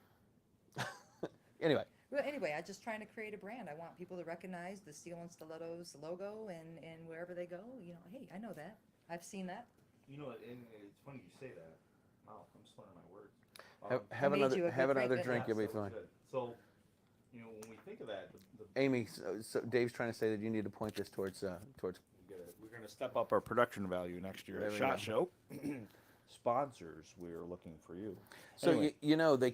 they can buy these. I was looking into this. They buy these with 3 microphones, I believe, as well. I think we only need 4. Oh. Anyway, the brand identity and stuff. I mean, you look at my hair. My Yeah, hair's dude, you look like you're from a '90s ska band. yeah, like I got zapped by an electrical outlet or something. I mean, that's it's a gimmick in some sense what we do just to bring viewers and to remember. I mean, at one point prior to me deciding to make my hair stand up, and then like I got electrocuted. It's the scar on my neck. Well, yeah, he's got the scar on his neck. But they never talk about it. It's like Craig Douglas and the scar on his face. You don't talk about it, but oh yeah, he's the guy with the scar on his face. You don't say that to his face because he'll kick your ass. Yes, he will beat your ass. But that's kind of in the industry. You talk about it, and it's like the scar on my neck, the hair. The trumpet guy. Yeah. The The trumpet smell. What was guy. that? The trumpet guy. The smell is new. It's good smell. Who was that? Luke's mouth. Luke's mouth. Yeah. Ha, ha, ha, That's ha, his ha, ha, brand? ha. Oh, that I thought The you had gas. some other kind of mouth for Luke's. Charlie. Sophia said thanks for the shout out. Hey girl, hey girl. I love my daughter, man. I really do. She's, I mean, this is, having kids is one of those things you're like, I never want to fucking have kids. But then when you have kids, you're like, dude, this is life changing and you don't know what you do without them. Absolutely. So, You know, my kid, hey girl. you know, I have 2 kids. I have a 33-year-old daughter and a What? 24-year-old son. I had no idea you had kids when you were 8. Well, Is this legal where Yeah. you're from? yeah, well, but it's so awesome because right now, I mean, I started early, obviously, and it's so awesome right now because now I can really just truly enjoy life and enjoy them and still young. And if, and you Well, could be somewhat friend- young. You can be friends. How, 33. What's the age of? 24? 24. And how old are you? 21 and 23. So, 31. This guy started when he was, I thought he was from Alabama. He started when he was 12. Started at 15. 31, 27, 24, 8, and then 10 grandkids. Oh, 10 wow. grandkids. I forgot about that. They all start early in his family. That's what it is. That's nice. Mallory. The Mallory. This is why he calls his company Mallory Unlimited. He's got 14 fucking kids, 27 grandkids, got 3 great grandkids, Not yet. No great grandkids yet. and 2 great great great grandkids. That's awesome. Well, anyway, my point was is that now I Yes. get to just enjoy freaking life, right? Oh man, I'm enjoying it so much and able to, do whatever it is I want to do. I do a lot of work with my business. Obviously, I'm training almost every single weekend, whether it's a certified instructor class or I'm teaching a, concealed carry and home defense fundamentals class, my realtor training class. I just recently came up with a program called the Wear and Prepared, and I felt like there was a need for the people that aren't ready for firearms, or just not just like, Yeah. I'm right there, but I'm not just quite ready yet. So I came up with a new program. Daniel Easterday is a guy that I interviewed in Chicago a couple years ago. So I was talking about how anytime I go someplace, I got to interview somebody. My mother died in January of 2020, and I was going out for the funeral, and I called up Rhonda Izell. I'm like, hey girl, Oh yeah, I love Rhonda. I'm coming home. I'm coming back to Illinois for a funeral. Who can I interview on Thursday morning? So Right. she puts me in touch with Daniel Easterday. Daniel Easterday was telling me he's got a class that's called "So You Think You Can Carry." Oh, that's great. I love that title. Yes, That's that is great, good. right? That's good. So you think you can carry? Right. Okay.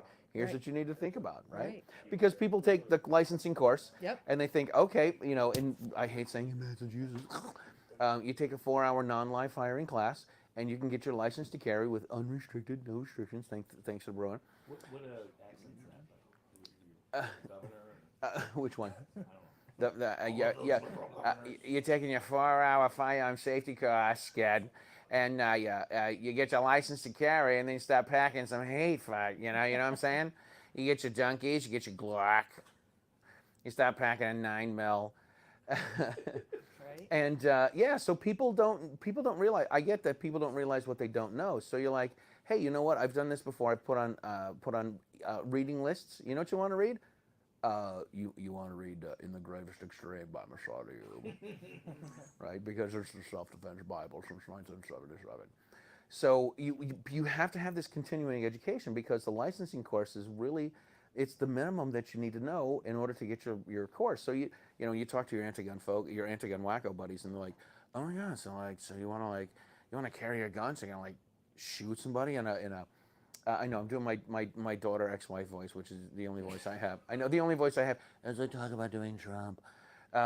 But people will say, hey, listen, you carry a gun. What are you going to shoot someone in a road rage incident? I'm like, dude, I've been 54 years old. I've never been in a fight on the side of the road. Like, why the hell am I going to start now?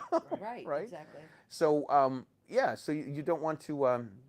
You don't want to do that. So it's just the beginning level of that you need to do. You need some continuing education. Yeah, absolutely. And, so that's why I developed that program. I felt like there was something missing. I felt like there was, let's hit the market that isn't quite ready for firearms yet. Let's go with a non-lethal or just talking about different options. I mean, I just recently talked to somebody that kind of opened up my eyes to even another idea, and that's just massage therapists. And I know this sounds kind of wacky, but they're in, we could hit this whole different market of spas where they're dealing with men and the crazy stuff that happens in the spas or what their requests are. But even just things like that, or Oh my. or the business owner, how are we going to protect these employees and how to respond in different situations. So Yeah. I'm really trying to hit every single market in any way that I can. Absolutely. Yeah. Absolutely. That's Yeah. awesome. That's yeah, awesome. thank you. So Matt's been to some spas before. You know, it's funny you say that. Yeah. David, my cameraman, saying, grab the mic. This sounds like a story he needs to be on the mic for. So when we went out to Washington 2 Augusts ago, the wife and I got a gift certificate from our oldest daughter, or our middle daughter, Bree.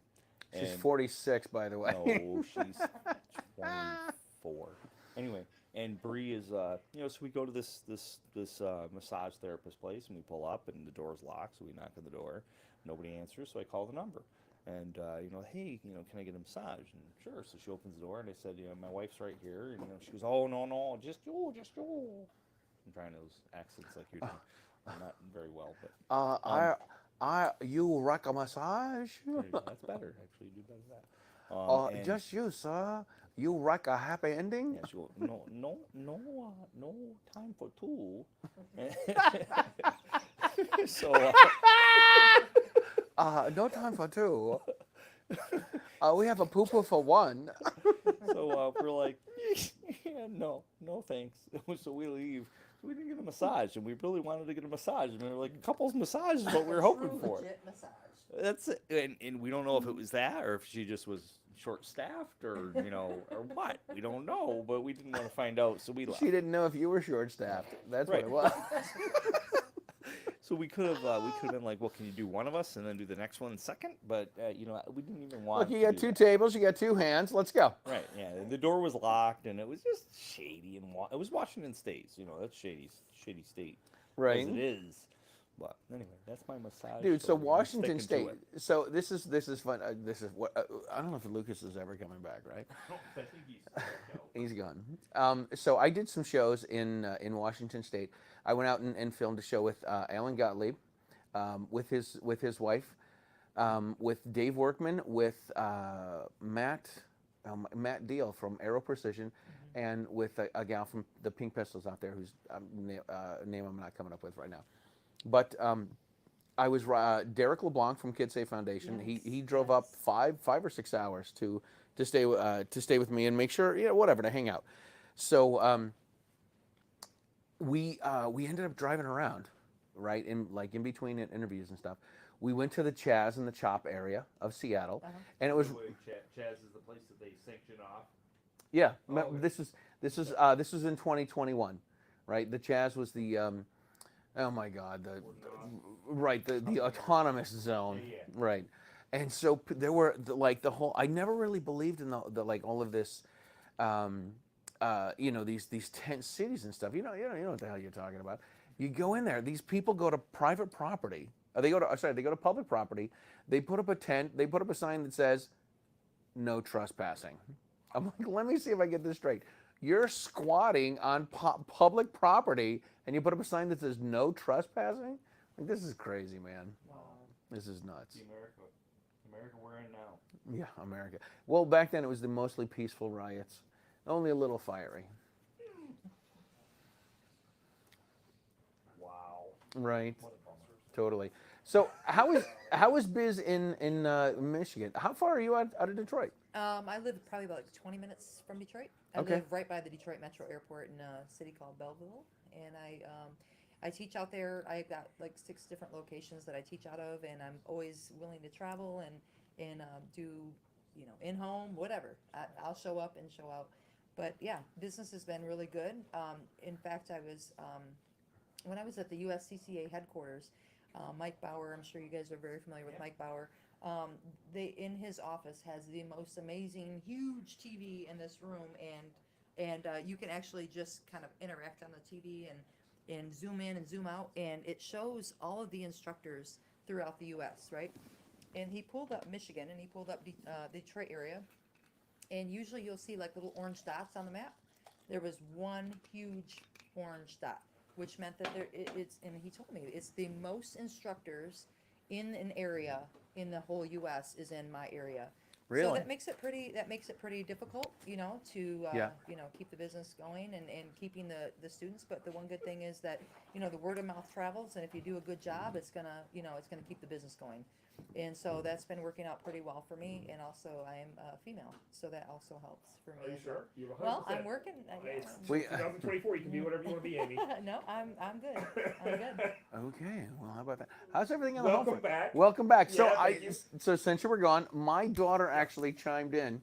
I told my over Christmas vacay, I was no. playing with my Zoom PodTrack 4, and I Right. told my daughter I was gonna.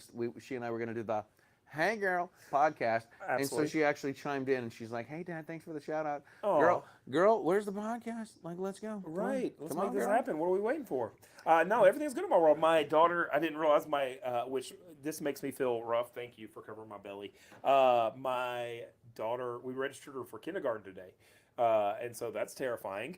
It's more terrifying for the rest of the kindergarten that she has to spend her time with because she's a terrorist. Nice. And so that's going to be fun.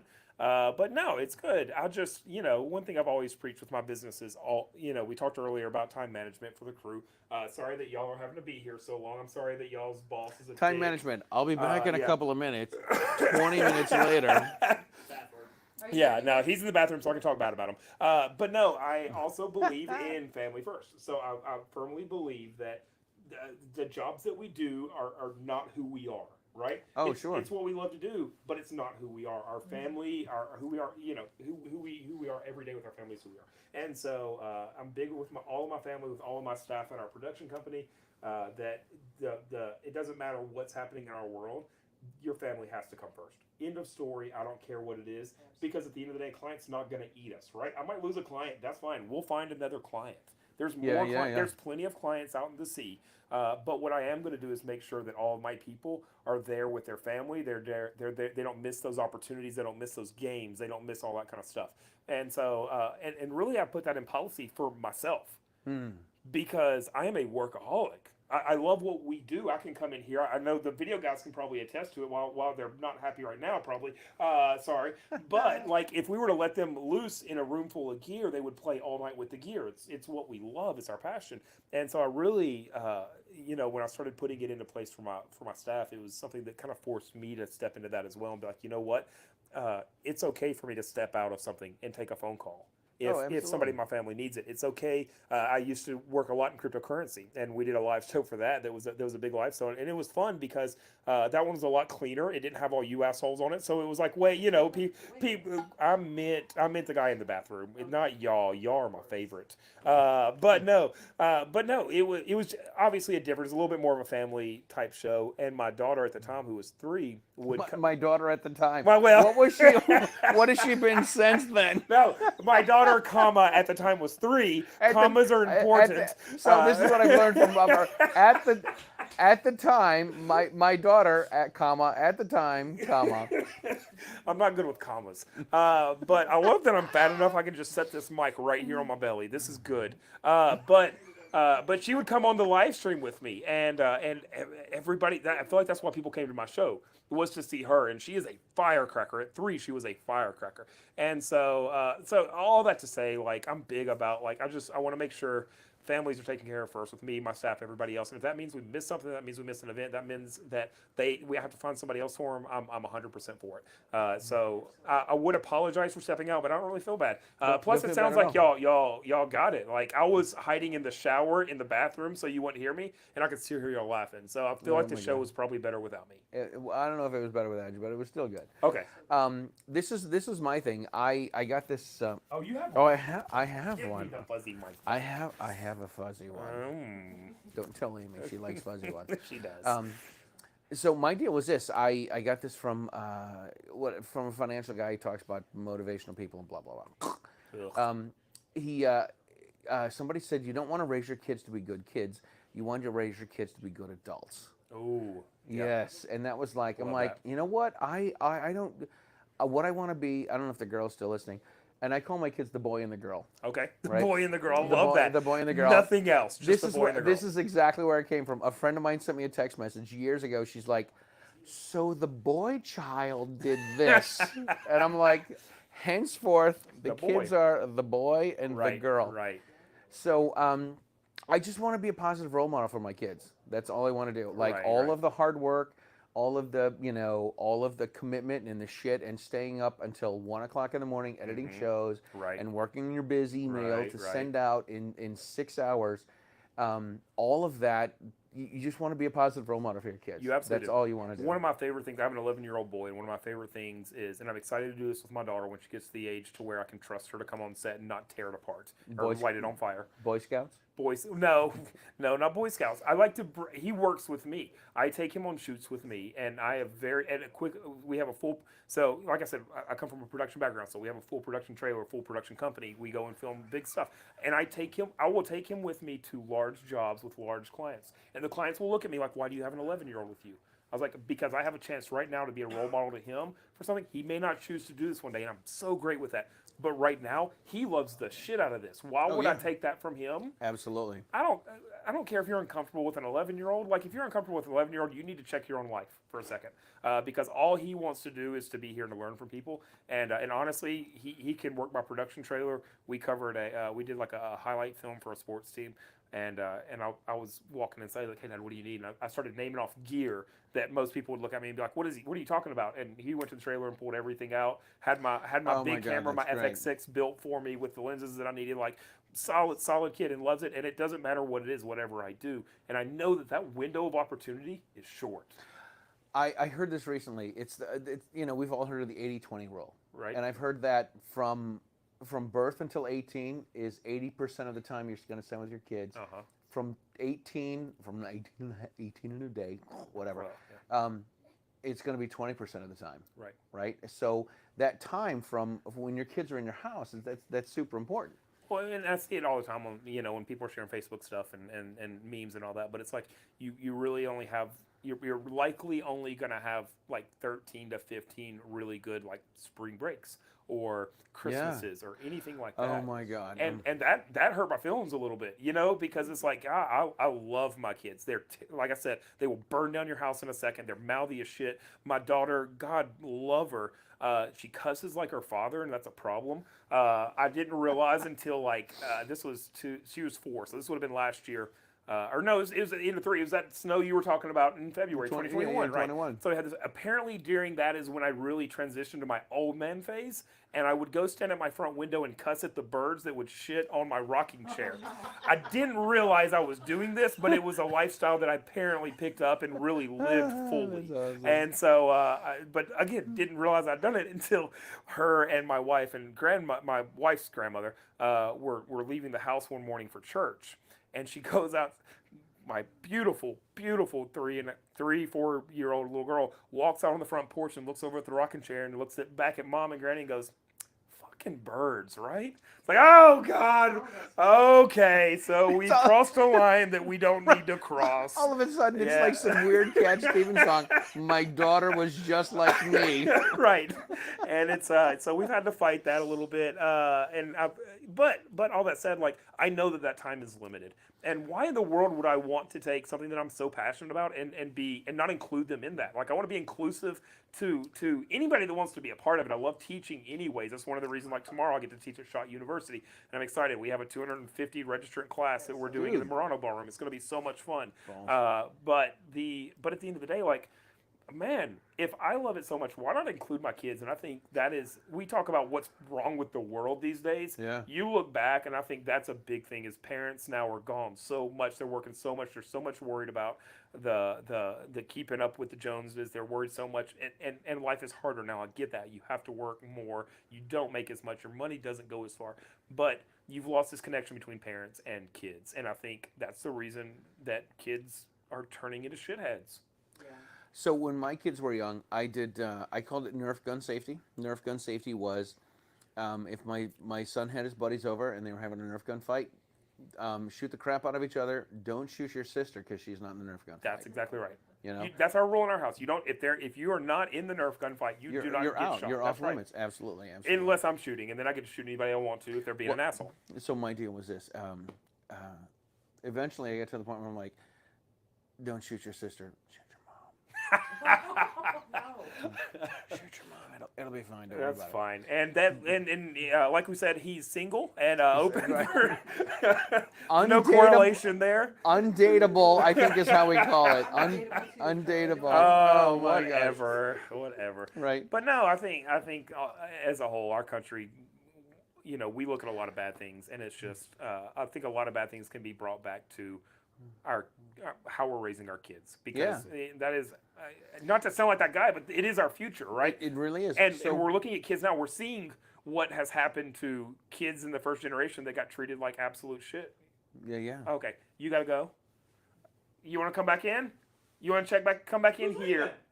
No, I you know. don't have to leave. Oh, There's another party we're supposed to be at in 15 minutes, right? 15 minutes. Is it Rob's party? I have USCCA and Jones.com.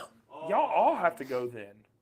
Do you want to come say goodbye? I would love to come say goodbye. Okay, all right, Amy, I'm gonna take your spot. Still tipsy. He's gonna take his You spot should say back for a second. Is that goodbye. cool? I should say goodbye. Okay, let's do it. And Just everybody, don't just trip. real quick, Steel and Stilettos training.com. I got you. Absolutely, thank you. Boom. Thank you, Amy, as always. Amy's one of my favorites. We've been good friends for a minute. So Amy, say it. I don't. Oh, know if we're gonna get mad. Amy, say it. Oh my God! All right, so Yes. I don't really, I thought it was very unprofessional to bring my phone up on the studio with me here. No, But we I don't- get a we don't text do message from my professional. daughter, and she says, "We need more alcohol down here." Wait, where's my drink? That's what your daughter said. This is what my daughter said. Is she So- here at SHOT Show? No. Okay, She's she's in at home. Nashville. She's back at home. She's in Nashville on 8 inches of snow and Right, and right. online classes and all this bullshit. Yeah. Like $50,000 a semester online classes. You and got bullshit. it. You got it. So You're Matt, gonna make it. left foot, right foot, left foot, right foot. I don't drink often because I'm usually armed all the time. Right. So it's fun when you get to. You're a lightweight, is what I heard you say. Yeah. Sorry? Yes. Where's the mic? I think Amy. I've got it on my chest. Oh, you do? Look at that. How about that? Dead cats. I was saying earlier, I like to play with cats, but not dead cats. So back to kids and teaching the kids. So what I used to, I don't know if the girls still, hey girl. So what I used to do was this: when I was at, my kids were at that age where they were old enough to take care of themselves, but not old enough to be home alone. Right. And not the Macaulay Culkin age where you're hanging out with Michael Jackson and shit. But they were old enough to, what I would do is this: I would try not to book classes when I had my kids. Right. But if I had to book classes, I would drag my kids along. Right. And what I would do, I would teach Utah classes at whatever, a couple of different places. And I would say, all right, here's the deal. I tell the girl, I'm like, here's the deal, girl. You are going to have to, you're going to collect all the information. You're going to make out the certificates. And I told my son, I'm like, you're going to have to fingerprint people. Wow. Yeah, and at first I'd take the kids to the range. So I did Nerf gun safety, and then I did this whole thing with the kids. Talk about Kids Safe Foundation and teaching kids how to be safe with firearms. Right. Here's the deal: if we go to the range, everything goes fine. Nobody gets upset. Nobody has a fit. We'd stop at McDonald's and get a $1 ice cream cone. Love that. The $1 ice cream cone is now $2.49 or something We're crazy. not paying for my kids to shoot anymore because of that. Exactly right. Highway robbery. So when the kids would do classes with me, I'd take them out to dinner afterwards, right? We'd go out to eat, and it was a whole thing and a whole deal. But it was trying to instill that whole, you know what? You want stuff, you got to work for it. Here's what we're going to do. On Friday night, we got a class on Saturday. You know what we're doing Friday night? We're going to have a family night, and you're going to staple packets, and you're going to stuff them in the envelope, so that we have all this stuff together. You're gonna work, you're gonna do this sort of shit because this is what Dad does to make money, and this is what you're gonna have to do so Dad can make money, and your benefit is we're gonna go out to eat afterwards. That's right. That's awesome. One of my with Corbin, my 11-year-old, one of the big things that I recently have started doing that I feel like is really paying off. Now he's a great kid. Good job, Amy. He's a great kid, and I want to say that first and foremost. He comes from my ex-wife, so it's amazing that he's as good as he is. And So I call my ex-wife my first ex-wife yeah, okay. because it always makes people say, "Oh my God, how many ex-wives does she have?" right. I like that. And then I like to tell this: I only have one ex-wife, but I've been with other wives. Right. Okay. Honey, We- stay away from Charlie. We learned the truth Biblically. tonight. Yeah, biblically, he said. Some more of that. So, I did get a text message from my daughter. She's like, "Hey." yeah, your daughter just She's closed now the she's stream. now she's no longer not watching the show. Yeah, no, she just left. I'm sorry. What's your daughter's name? The girl. The girl. That's right. I'm sorry, the girl. I apologize for your father, and I got him liquored up, but I don't Daddy's regret been- anything. Daddy's been drinking. Daddy's. So I have this. What I have. I have a number of I have a number of Christmas albums or Christmas CDs that I pull out, and one of them is called Country Christmas, Yeah. and one of the songs is "Daddy's drinking up our Christmas." And that's right now. Okay, I'm gonna bring us back around before we get more into the married. So Shot Show. Yeah, Shot Show. But one of the things that I've done with my kid recently that I feel like has worked really well is I've started putting him. Obviously we all have buddies that have other businesses, right? Yeah. I've started putting him with I call buddies and be like, look, especially in contractor world. We had one of my good friends, Nathan. He's actually one of my captains at the fire hall. And we were doing an extension on the fire hall. I had him a couple of days, and he was there working one day. And I was like, "Hey, I don't want you to babysit, but like, my 11-year-old's a worker. He grew up working. He knows what that's like." I was like, "Can I drop him off and let him work for you for the day? You don't have to pay him anything." And I felt like, now, granted, Nathan was kind of a failure in the attempt because all Nathan did was took him like a grandkid. They went and got milkshakes, which is bullshit. But that said, those kind of things I felt like have worked really well. Because he comes to work with me all the time. He idolizes everything I do. It doesn't matter what I do. When I was leaving, Oh, he man, idolized that's being a great. Leo firefighter. He idolizes that. You know, and I love that. And he's at that great age because he's going to hate me in the next 4 years. Oh, I'm aware of that. absolutely. But I think right now during this time where he is so impressionable, putting him with other people and learning that it's not just me that goes and works hard every day. Like this is everybody. This is the constant. Yeah. You don't get to get out of this. You don't get to go be a gamer. And not that he won't be. And I hope he is. I hope he makes incredible money off of stupid shit. That's the American dream these Dumb days. money. Right. Dumb money is it. I hope he invests in cryptocurrency and he's just done. He's got the mic. Sorry, I'll just talk loud. My stream's gone to Tilted shit his way. anyways because y'all stole all the internet. I'm not sure what happened. We have plenty of internet, but my stream's basically gone to hell, and I'm good with it. No, but y'all's is good. I watched y'all's. So All yeah, y'all. Yeah, so I love that. But So you're talking to your daughter and you're watching the live stream. Yeah. That's encouraging, people. That is parenting 101 right there. I'm supposed to be talking to my daughter, but I'm going to watch what's going on in the other room. So can we talk for let's get here. Real. Can we get, talk? Get real for a second. I want to jump into not a serious conversation, but maybe kind of serious. And I know y'all got to go in a second, so I don't want to make it long. But I want to talk about you're both instructors. I want to talk about kids and firearms. That's I don't want to call it a taboo subject, but it's a subject that a lot of parents don't know what to do with. The biggest questions I get all the time when I start talking about kids, because I'll be honest, my 11-year-old Corbin, much love him, I don't have him shooting much yet. He's shot some, but every parent has to make the right decision as to when you're ready to put that firearm in your kid, and every kid is different. So as an instructor, how do you work with parents? When you start to look at young kids, what's your advice to parents as they start to look at, I want my kid to be in this industry. I want them to start as young as they can. Right, but you want them to be safe. Absolutely, That's right. absolutely. Yeah. So what I did like I said, what I called Nerf gun safety. Nerf gun safety was this: when my son's friends came over to the house, you can't shoot your sister, you can't shoot her because she's off limits. Right. But I've been doing the gun grant. Going back to the gun grant videos, I've been doing a gun grant video as a Christmas. I call it the Christmas family gun grant video, and every Christmas. I've picked we pick a Christmas song that we're gonna do. I figure out who, we're gonna turn into a gun gram. My daughter shoots a Walther P22. Okay. I shoot the Glock 19. My son shoots the AR-15. They're not sponsors of the show, but they should be. And so my kids have a good sense of time, which I appreciate, which is awesome. And but what I did was like every single time, even at 20, and I tell this to the people in class all the time. Even at 21 and 23, I go through the gun safety rules. What's a gun safety rule? Finger off the trigger. Cool. Yeah. What else? Check to see if it's unloaded. Awesome. How do you check it? You check here, you check here. Awesome. What's the safe direction? You're not going to shoot over the berm, right? We go through this stuff every single time. You have to instill this into your kids at a young age. And when my kids were young is don't point it at a person. Unless they're in the Nerf gun fight, right? But don't point it at a person. Done. And then it was eventually, You know, the kids were 5 or 6 years old, and they're like, "Don't point in a safe direction. Keep your finger off the trigger."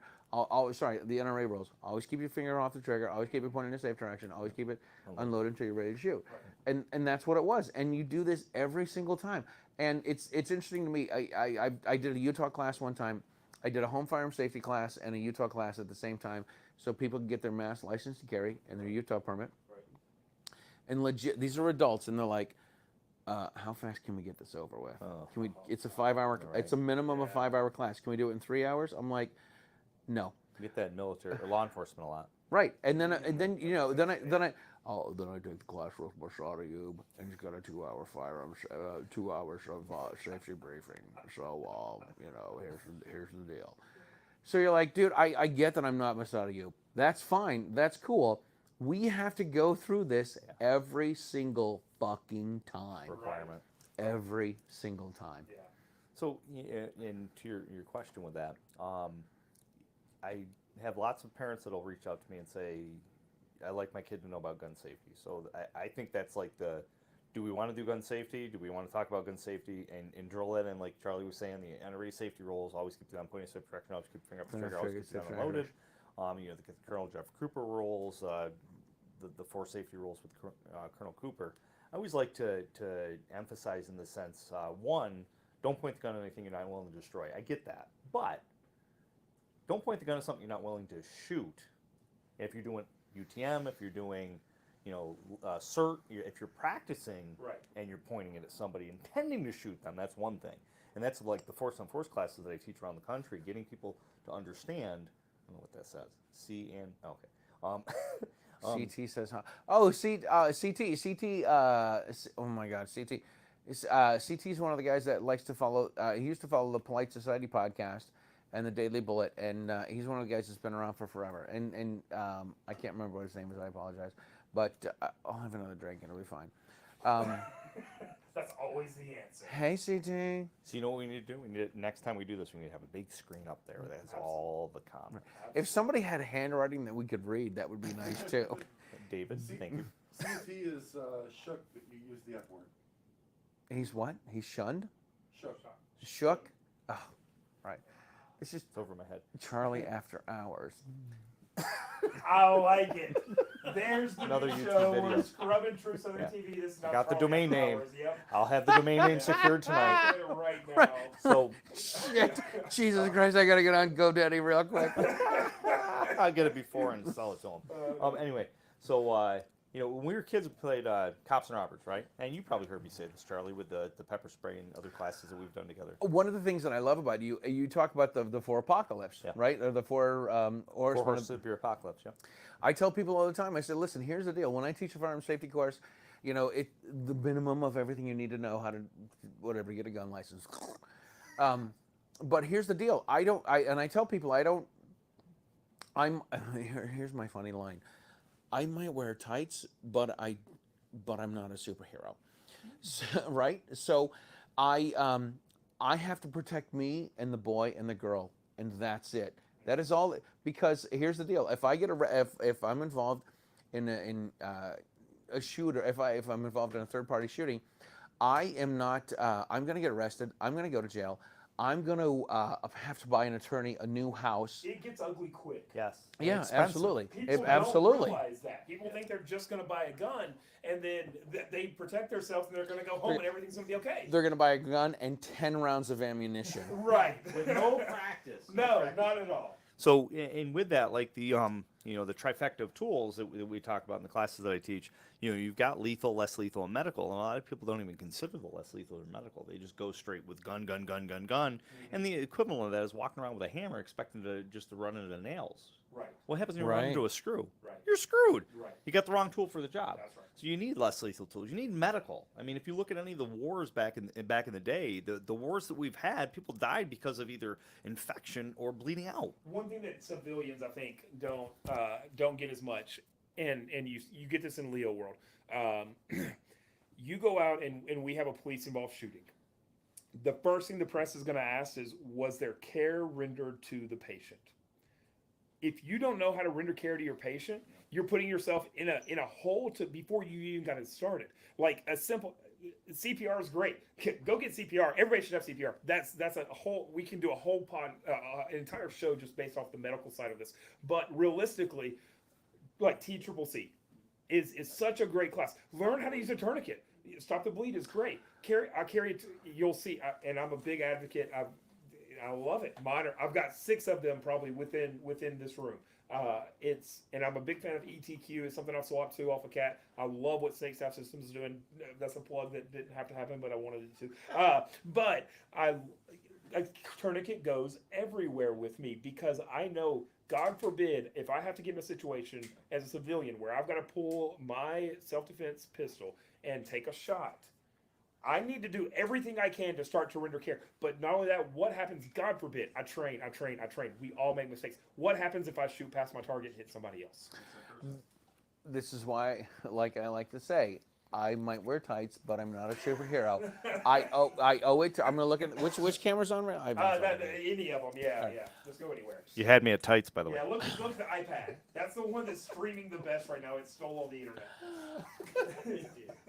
I forgot what I was gonna say. Oh God. No. I might wear tights, but I'm not a superhero. I owe it to the boy, and I owe it to the girl.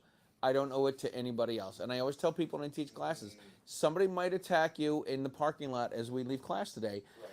You might have sold crack to that guy's kid's sister, and you might need your ass beat, and I might have to get a couple of fucking punches in as well. But it's not my responsibility. So I will call the police. I will be a good witness. I will turn my camera sideways, and I will get some good video. But I don't owe it to you because I'm going to get sued. I'm going to go to jail. I'm going to, my name ends up in the paper. They think I'm a vigilante, and for the people of a certain age, they think I'm, Charles Bronson. Right? They think it's fucking fogey. death. I'm the Punisher, right? I'm Batman. Yeah. I'm Batman. So I don't owe it to anybody except my kids for that. I don't know it. And you know what it came down to is you talked about having an article about Pyramid of priorities. no, you talked to George George Zimmerman. Yeah. George Zimmerman, The who interview is I no longer George Zimmerman, but George contacted me. I met him at the very first Gun Right Policy Conference I went to. I ended up. You ready for this shit? This is fun stuff, guys. Get him drunk, I ended up buying his attorney. Well, I didn't know it was his fiance, but I ended up buying her drinks because I'm flirting with her because I'm like, I need to have George Oh on. my God, you're trying to sleep with George Zimmerman's fiance. In all fairness, it's not his name anymore. Right. Okay. So I'm like, how do I get Zimmerman on my show, right? And legit, I swear to God. So this was in September of 2016. In January of 2017, I have a class with one guy who's a black guy, and George Zimmerman his face pops up on my cell phone as George Zimmerman's like, no, he called me up and he's like, hey, listen, you know what? My fiance, who's my attorney, wants to, she's whatever, she's got to do some classes to pass the bar. I need a place to stay. Can I come hang out with you? And I'm like, I swear to God, I looked at my son's bedroom and I'm like, George Zimmerman wants to sleep on my son's bed? He's going to come here for a few days. I'm going to take him out to the place that I go to and hang out and have drinks. And the public opinion. Right, the what do you call it? So the four horses of apocalypse. You got criminal, civil, mental, and jury of public opinion, which Masada Ayub calls the third court. I don't want to deal with the people like my social friends being like, hey, there's some German, there's some German Puerto Rican guy at your house. Right. Well, he's a white guy. Right. That's what the media says. He's a Puerto Rican white. He's a Hispanic white man who's Cuban and German. He shot a kid. At your house, you're like, we recognize him. Who is he? His name's Jorge. Like, So what the fuck? in my right? classes, I tell my students George Zimmerman changed his name because the jury of public opinion. When we get to that point, I say, yeah, he changed his name. He told me. I took him out, my wife and I took him out to dinner a couple of years ago, and I said, yeah, he changed his name to Pablo Escobar. Oh, perfect. And then everybody's like, no, really? I'm like, no. He changed his name, but not to Pablo Escobar. Right. So you don't want to deal. You don't want to deal with that crap. You don't want to have to shoot someone and have people think, oh my God, you're the Punisher. You're Batman. You think you're fucking Reacher. You know what I mean? And I struggled with that doing the interview with him back in 2018, October 2018. I thought, how am I going to set myself up in this industry? That was the first article I published that AMLAM actually published for me in July of 2019, and I was worried that interviewing for 3 hours. I wanted to be impartial. I wanted to make sure that I brought the story of what happened before, during, and after that altercation with Trayvon Martin. And I was worried, but then in another sense, I said, you know what? If I tell the truth, who gives a shit? Right. Who Yeah. cares? How do you think that? Sorry, real quick. Low budget, Lo- Las Vegas. Right. When's the battery running out on these goddamn little I don't, we microphones? don't know. We'll find out, I guess. Yeah. One died already. Yeah. That one It's too. fine. He stopped It's holding the okay. camera up a long time ago. To plug that. Well, Right. What? Dude, can't you plug in or something? Bye, Amy. Thank you so All right. much. You're our favorite. Hey, girl. Hey, girl. So when we talk about the idea of the public opinion, right? Yeah. How do we think that the Kyle Rittenhouse, right? That was a very public. I mean, we got to see every bit of that, and what I really loved about the Kyle Rittenhouse. I want to phrase this right. What I love about the entire situation from a 30,000-foot view is we got to see exactly what it looked like from every perspective very publicly, right? First, we got to see it from the police point of view, then we got to see it from the public point of view, then we got to see it from the court point of view. And we got to walk all the way through this whole thing in a very public way. And I think a lot of the mainstream media expected it to go different than what it went, which is the only reason we got to see as much as we did. And I firmly believe that, because I think if mainstream media knew the way that it would come out, they would not have covered it the way that they covered it. So how does that a situation like that, how does that affect people now that are like, oh God, if I've got to protect myself, don't I? Now Right. he came out on, I don't want to say he came out on top. I know he's gone through some shit, but financially he came out on top. Yeah, here. And civilly, he's getting sued now. Right. He's got a civil suit. So I asked George Zimmerman, because I thought that was a good litmus test, if you will. I sent a message to George, or texted George, and said, what do you think about the Kyle Rittenhouse? If you could talk to Kyle, how would that play out? And George said to me, he came back to me, he goes, he'd probably say the same thing I said to you in the interview. And the last question I asked George Zimmerman at the end is, if anything, what would you have done differently that night? Right. And George responded immediately with, I wouldn't have left the house. To me, that means he wouldn't have been in the fight. That's right. Because we always have this mindset, the black letter of the law, the law says I can do it. So much of my class, just because the law says you may doesn't mean you must. And if you do it, then you've got the four horses like we've talked about. You got jury of public opinion, you got the criminal, civil, mental. You've got all these different aspects. Thomas Yoxall from the mental aspect of it. George Zimmerman, he went through his he called it his bad boy phase. I call it PTSD. Right? There's so many different aspects. Masad Ayub talks about the mental aspect of it, where people are. I'm sorry, the mental aspect of it. killing me. You have to deal with understanding that you've taken someone's life. You're killing me, dude. You're killing me. So, Another YouTube channel starting up tonight. Charlie in his voiceovers or his. CharlieVoiceovers.com is what it is. Hey, somebody's gonna buy that. and try to- CharlieVoiceovers.com is what it is. So we have all these voiceovers. He likes to do them. Money There's strong. These voiceovers. Everybody loves them. They appreciate. They are some of the best voiced overs that we have ever heard in our life. You know what? You need to check him out. I'm enamored. What were we talking about? So honestly, though, what I was gonna say earlier, real quick, yeah, Charlie and Clint are the best co-hosts I have. I can imagine. It's so and I never wanted to do this myself. I mean, I'm We law. never wanted you to do it either, by the way. I just wanted to. They're like- I'm like, Jesus Christ. Guy calls me up and says, "Hey, you want to do some shows with me?" No. No, God, I not sure really. don't, yeah. Fucking this dry cop from New York. But yeah, so they're awesome. They're great. Okay. So Got one us on battery. more. CNT Design Arms wants to talk about the DA during the Kyle Rittenhouse. Oh my okay, God! yeah. Right. So I have a picture. So in my home firearm safety class, I try to keep it fluid, and I have a picture. We call it the Bender finger, Right. where the prosecuting attorney Bender says that Kyle Rittenhouse is not smart. I don't know his voice, so I can't do it. Oh, okay. That's fair.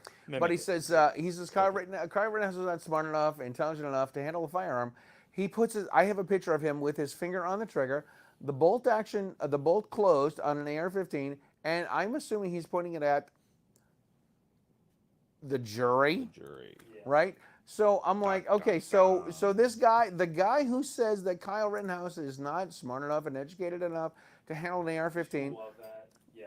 He's not smart enough. both closed, pointing at the jury, and finger on the trigger. This is the guy, trigger. It was deep in the trigger. right? Not just the tip. It was not This is like you pouring This deep was finger in the AVN trigger. kind of stuff. It was deep in there. AVN, did you say AVN? I can't say. Da-na-na-na-na-na-na-na. Yeah. Anyway. But you're exactly right. Now, one thing too that I want to bring up and talk to you guys about from the instructor level, because I love hearing this aspect of it. We've talked about it the past couple of nights. It's how I can tell a good instructor from a bad instructor. I don't have that problem with you guys, but there's a difference between just pulling a trigger in a self-defense situation and the mental side of pulling a trigger. And I think Yeah. people don't understand. People go out and buy a gun. You know, I worked with a gun store for a little bit doing marketing and worked front desk with them a lot. And I had ladies come in all the time. It's like, hey, I want to buy a revolver because I want to carry myself. Cool. Are you going to do any classes? No. Are you going to prepare for this at all? No. You don't understand what the mental You have toll no of taking idea. someone's life is like. And you have to choose. We talked about it last night. If I am in with, look, I am trained. I'm trained certifications as a trainer. Like I have a firearm a lot in my life. I've spent a lot of time putting rounds downrange. It still doesn't matter if you find me in a mall with an active shooter and I've got even one of my kids with me or my wife with me. My objective is not to stop what's happening. It's to save the people that are my family. How do they say it? GTFO? I think is the phrase that they call it, right? That's right. Get the fudge out. Out. Yeah. Right. It's not your, like I Not said, everything's your fight. like I said, Not my circus, not It's- my monkeys. Right. I might wear tights, but I'm not a superhero. That's right. I don't owe it to anyone else to save their life. I'm not the Punisher. I'm not Charles Bronson. I'm not Batman. Right. I'm Batman. Kyle Rittenhouse. No, I'm not just Kyle kidding. Rittenhouse. Right. No, you know. Here's the thing with Kyle Rittenhouse. So, I have a friend that I get together with every, I don't know, once or twice every month. We have dinner. We have drinks. We have Talking about me? Is it? No. It's him, isn't it? no, because this bastard ghosts me sometimes. No, never. Okay. Never. Let me check my text messages. Stop drinking. So anyway, right. I stopped drinking. I did switch to water. I just want to, I noticed for that. the I'm proud record, of you. Yeah, no, we're not. right? So, Because yeah. when I get to that point, I'm like, We're gonna drink Samuel L. Jackson. That's when this show ends. right. The batteries. It was about 20%, right? 80-20 rule. When I started the show, 20% of full, 80% full, it's 20% full. We digress. Anyway, sorry. back to So Kyle no, Rittenhouse. so Yeah. Kyle Rittenhouse. So a friend of mine said to me, a good friend of mine. Again, I have dinner with this friend of mine and her boyfriend, and he's like, "Oh, Kyle Rittenhouse is a murderer." I'm like, no.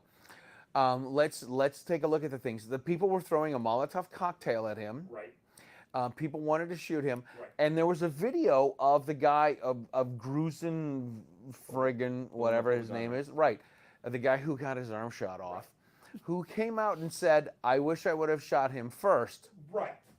Right. Okay, I wish I would have shot him first means it's completely self-defense. He fired shots. They hit their targets. They did not hit innocent people. Right. And so I don't see what the big deal is. I don't see what the issue is. He did everything that should have been completely cool. Right. Right. And I think people think about the mindset of should he been there, and he didn't do anything illegal. That's the problem that we run into, where people, and that's where the whole four horses of apocalypse Four that I- horses, yeah. that I created. You know, just because the law says you may doesn't mean you must. Right. And if you do something, that doesn't mean you're going to be escape free. Right. And if you look at Kyle Rittenhouse, George Zimmerman, O.J. Simpson, you look at any of these cases, they all have had changes, major changes in their lives because of the decisions they made. Whether it's legal or not, it doesn't matter. If you don't want your life to change, and the pyramids that I talk about in my classes, you got the pyramid of priorities, like you alluded to. Your pyramids are you. You're at the top of the pyramid. That's right. Secondary Yeah. is your family, the ones you love. Third is That's it. friends that you care about. Fourth is strangers that you owe nothing to. That's right. And You owe nothing to. This is what I tell people when I teach a home firearm safety class in Massachusetts. In order to, That's how you really feel. Yeah. right. New York. Yeah. Exactly. Right. when I teach these classes, I say, listen, if somebody attacks you at the end of the class, my deal is this: I am going to turn my camera sideways. I'll call the police. I'm going to turn the camera sideways. I'm going to get good video because I don't know if you sold crack to this guy's kid's sister. It's not my problem. It's not my responsibility. You probably should have taken the class 4 months ago. Right. It's not my deal. It's not my problem. It's not my issue. Right. But I will do what I can to stop this thing from happening. Right. But I'm You know, again, I'm not And Charles you can look Bronson. at it from a perspective of God. So let's role play for a second. Let's say I go in the mall. Number one, you have He to. likes role playing. Oh, hello. Right. I feel like you've got something to say, and I'm not sure I should let you say it. You I don't know what to do with this. No, but okay. So let's go into a mall, and let's say that a shooter decides to start shooting. Right. Number one, we live in an era where everything is filmed. Period. Yes. People are fucking stupid. Yeah. I don't know how to better say that. So in Massachusetts, we call it retarded. Okay. And we went completely off the PC side, and I'm here for all of it. But people are gonna film. They're gonna stop and film because everybody wants to be the next YouTube sensation. Yeah. They're doing what we should probably be doing, but instead we're just sitting here talking, hoping people follow us, right? But they're actually filming stuff and getting followers. Good for them. But everything is going to be filmed. So let's say I take an aggressive stance inside of a mall. I'm by myself. My family's not with me, and I think, you know what? I have a way that I can stop other people from getting hurt. There's nothing wrong with that mentality. That's why we carry, right? It is to stop a threat. And if we're in a position to stop a threat to help somebody else, that's great. However, all of a sudden you've got 14 cameras pointing at you. You take an aggressive stance and you shoot beyond your target and you take out somebody in the background, a kid per se, then all of a sudden you no longer get to go home to your kids. It doesn't matter that your kids weren't there. You won't get to see them again. Absolutely. You know, and with that, like the the minds of the pyramid of priorities. Well, think of it this way too. I had a law enforcement instructor say this in a class. Everybody think, and viewers, listeners out there, think of two people that you care about. I do this in my class. I'm not sure if I did it in the pepper spray class. Think of two people that you care about deeply. They care about you. You care about them, and you're going to put your life on the line for them. Right. Yeah, of course you would. But for a complete stranger, you got to weigh that a little heavier, right? You don't owe them anything. Be a good Samaritan, but be a smart good Samaritan. So I took a course with Michael de Bethencourt, who I had on my show, which is he's snubtraining.com, and he's got a Facebook page. I'll have a glass of water. I was just going to please. say, yeah. More water. Wait, more whiskey. More whiskey. Yeah. water. So it's called Snub Noir, which I think everyone should check out for sure. But he said, I took a class with him, and he said, who do you want to get out of jail for? Who do you want to go to prison for? That's such a great, yeah. And that's when I'm like, the boy and the girl, that's it. That's it. That is it. I do not want my kids to go to not go to my gravesite, Right. but I would much rather see my kids on weekends during visiting hours than anything else. Well, when you think of that, you got two people you care about deeply. You're gone. Right? Think about them. Everybody think about two people you care about. You care about them. They care about you. And you're gone. You're no longer on this earth. Done. You're done. Right. You're no longer in their lives. Now, they're mentally and financially devastated because you're no longer there. Right. For what? A fucking hat? A wallet? A car? Right. Something. Is it worth it? I think- There's nothing in this world worth dying for other than somebody you love. That is exactly right. If I were to meet somebody on the street that was like, "Hey, give me your wallet," and I told my wife this, I'm like, somebody comes up and says, "Give me your purse." Okay, everything Give him in your that purse. purse is replaceable. You want my purse? You want my wife? Take her. That's it, and it's whatever. She's expensive. No, I love her. My wife, I cannot get any better. I need to keep this one. But She doesn't listen to the show. That's fine. Don't worry about it. No, wife she. might be. My wife listened the first night with the kids until Michael started talking about jacking off a rifle, and that's when she closed it. Oh and- my. Yeah, so shit got sideways. But you know what's interesting about that, and people want to hate on Leo, and I understand. There are bad apples everywhere. I don't ever want to take away from that. There are people. Every job has bad people. There's just bad people. Okay, so that's where we have to start it as a foundation. But when you look in law enforcement, and I used to reserve with our sheriff's department and worked a whole lot with our guys on a lot of different levels. But we walked into a situation once, and this is just one example where you don't realize the position that anybody that draws a gun is put in immediately. People just think, oh, draw a gun and handle the situation, and that's not how it works. And you go out in public. This particular instance was we got called to a scene that was a domestic. We got there, we roll up. It's me and my partner. My partner is black, and the guy Why is race? well, you're gonna see in a second. Unfortunately, it did play.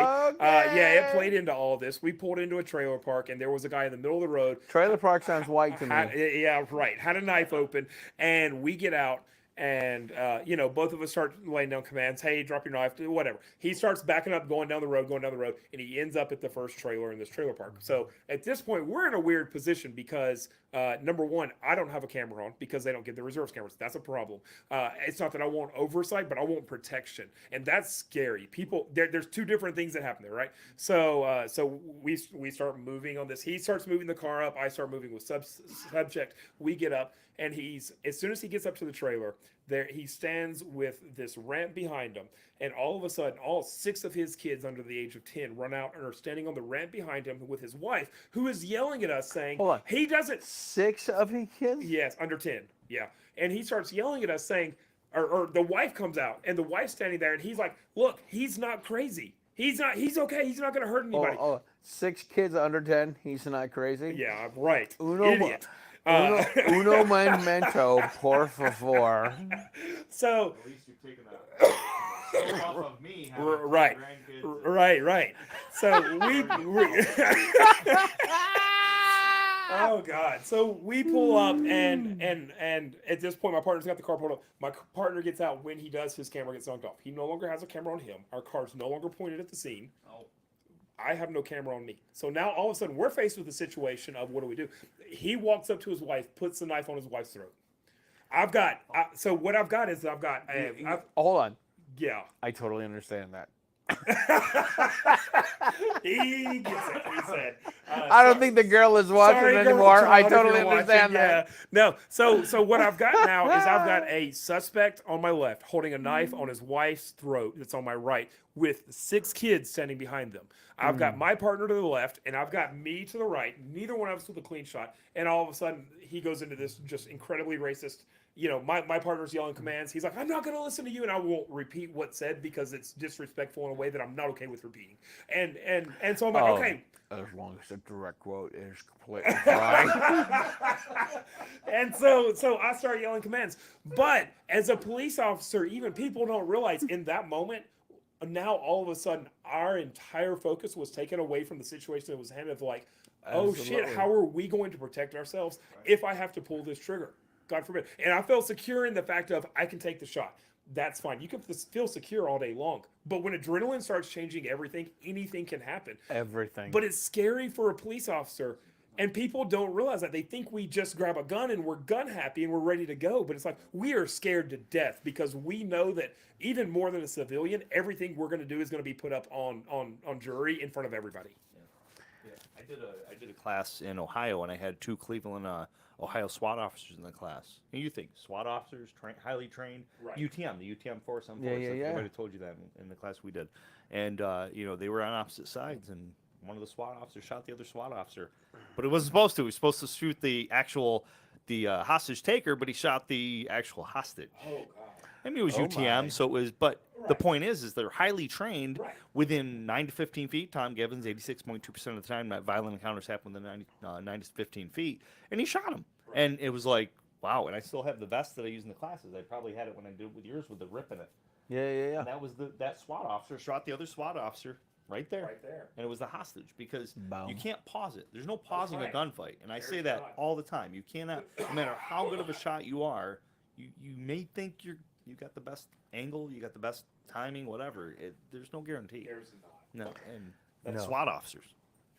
I had a bunch of years ago. I had someone contact me, and give me a phone call. I was sitting at a Panera, and the guy That is calls a me. target. Right. Exactly. It's a yeah. So guy calls me. I'm sitting at a printer. He calls me up, and he says, "Hey, listen, do you work with new shooters?" Absolutely. I'm like, look, I teach band to High school kids. to instrument, like I teach band. I do fundamentals. That's all I do. Side alignment and trigger press. Side alignment, trigger press. Side alignment, trigger press. That's what I do. And so he comes out and says, "Oh, look, I'm a SWAT officer. I didn't pass my qualification. Wow. Didn't That's pass good. my qualification. I mean, that's wanna not learn- good, but Right, it's good they're right. coming to you. Right. Do you- It's good that you came for help. Yeah, Absolutely. For sure. Do you work with new shooters? Absolutely. Absolutely. I bought some A's. Azum is not a sponsor of the show, They are of mine. Lyman. but Lyman God is a damn it, sponsor. they should be. Yeah, I'll help you with it, Charlie. So he says, we go some shooting. We do some shooting, and low and left, and I'm like, okay, let's put some dummy rounds in here. Bang, bang, click, bang. Right. Yeah. That's the problem, dude. Like It's that been is very exactly what the problem is. And I said, you need to do some dry firing, and I did the whole the dummy round. What was it? What is it Yeah, called? ball and dummy. The ball and dummy trick. I do the ball and dummy trick for the next, I don't know, 4 hour, an hour and 45 minutes. Right. I Right. said 4 hours. He did say 4 hours. I know it's a long time. What do you? I couldn't afford that ammo. 6 a months. premium. 6 months later. 6 months later, and I can barely talk. 6 See months that? later, I was thinking nobody's gonna be riding shotgun with Charlie. No, not tonight. Charlie's So riding tonight shotgun with we're somebody else. we're doing walking shotgun with riding Uber with Charlie is what we're doing Oh tonight, my God, bitches. that would be so much fun. I would be down for that. It'd be- that would be awesome. Could be Okay, driving go ahead. So the driving guy- so Daisy six- with Charlie. 6 months later, the guy, shockingly, 6 months later, the guy runs into me at a liquor store, and he Woo. says, "Hey, are you Charlie Cook?" I'm like, Maybe. what's the right answer here? And Who he are you? says, "Listen, Who's I was the guy. asking? I was at the class. You know, we did the ball and dummy trick. I've been dry firing for 6 months because I'm Awesome. like, dude, you need dry fire. Yeah. Down and left, like legit. When a police officer who's on the SWAT team says to you, "Do you want to shoot my gun?" Yes, I do. Yes. Yes, I He do. thinks it's the So- gun. Right, and then I'm like, front sight press, front sight press, front sight press, and you get 3 shots that are almost bullseyes. Same hole. Yeah. It's not the gun, dude. No, dude. I It love is handing. not the It's gun. never the Because gun. this is what he did. Yeah. Bang, bang, bang, click. I love handing it back to them after that. There's the problem, dude. Like, are you They sure? know they've spent good money right. when you like, no, gun's fine. The gun's fine, dude. Absolutely. And 6 months later, like I said, I ran That's into awesome. ran into a liquor store. He's like, "Hey man, I've been dry firing. This stuff's totally worked." I'm like, "That's awesome. This is what we Love to teach hear people that. for." Give me a This is what we review. Yelp, please. Right. 5 stars is what we're looking for. And So on his yeah, Twitter account, that'd be great too. right. And oh, by the way, do you want to You gun? charge people You want to to? ride with you? Could you imagine if like, yeah, you can do the show with me, but I need you to request me on Uber real quick. I'm gonna accept this. So cross promotion, baby. Wait, did I do? Was that a good Charlie That voice? was a good Charlie Cross voice. promotion, baby. That's Wait, awesome. that wasn't That as was good. not No. it, but The before first you were one was. good, Yeah, I yeah. thought so. Yeah. Thought so. Okay. That's awesome. That's awesome, man. That's awesome. So Okay. yeah, so We should get drunk more often. Well, we should. yes, we Quinn should. says yes. Oh my god. Well, all of your staff is like, hell no. I My wanna go to yeah, bed. my staff's like, what the Yeah. fuck Right. is he trying to say? What time is it? Yeah. Why aren't you guys drinking? Wasn't Why aren't you drinking? didn't should be. You are okay. Why aren't you drinking? Dave's drinking. David drinking. Yeah. Wait for what? Guns.com party.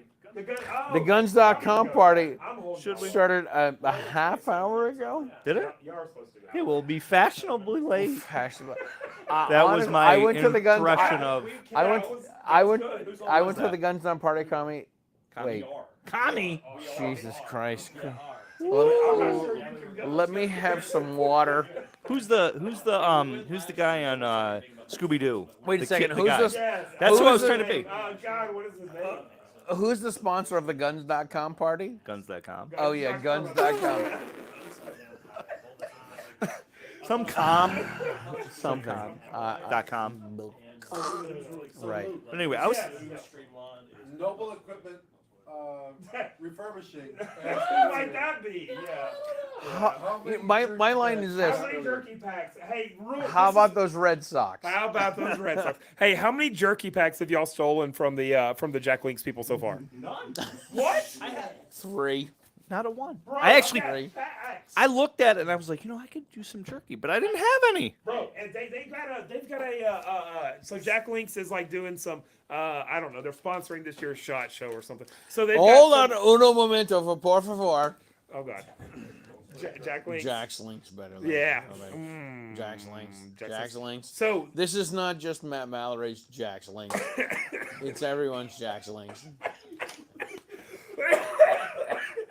Jack's Links. so- Jack's Links is Matt Mallory's other YouTube channel. that's funny. So they've actually got some mildly attractive women downstairs handing out Jack Links. And Oh, they're right, the mildly attractive women look like a fucking Sasquatch. whatever. They're purposely- women that are like 6.5 Right, feet tall. that's right. Well, I've put in an extra 6,000 steps just to walk by their booth and steal Jack's Links every time I go past it. So if you wondered how many I stole today, it was 9. 9 was today's total. Yesterday was like 6. I will get at least to 15 tomorrow. Although they start making you scan now. So it sucks. But anyways, Jack. So what? Fun story about Jack's Links is they own another jerky company. I only know this. So they're a big sponsor of. They're a big sponsor of Chad Belding. So I was with him all season, right?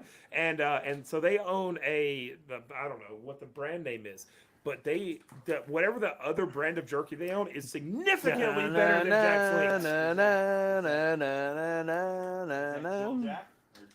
Yeah, I don't. Yeah, I think it's Jack Mehoff.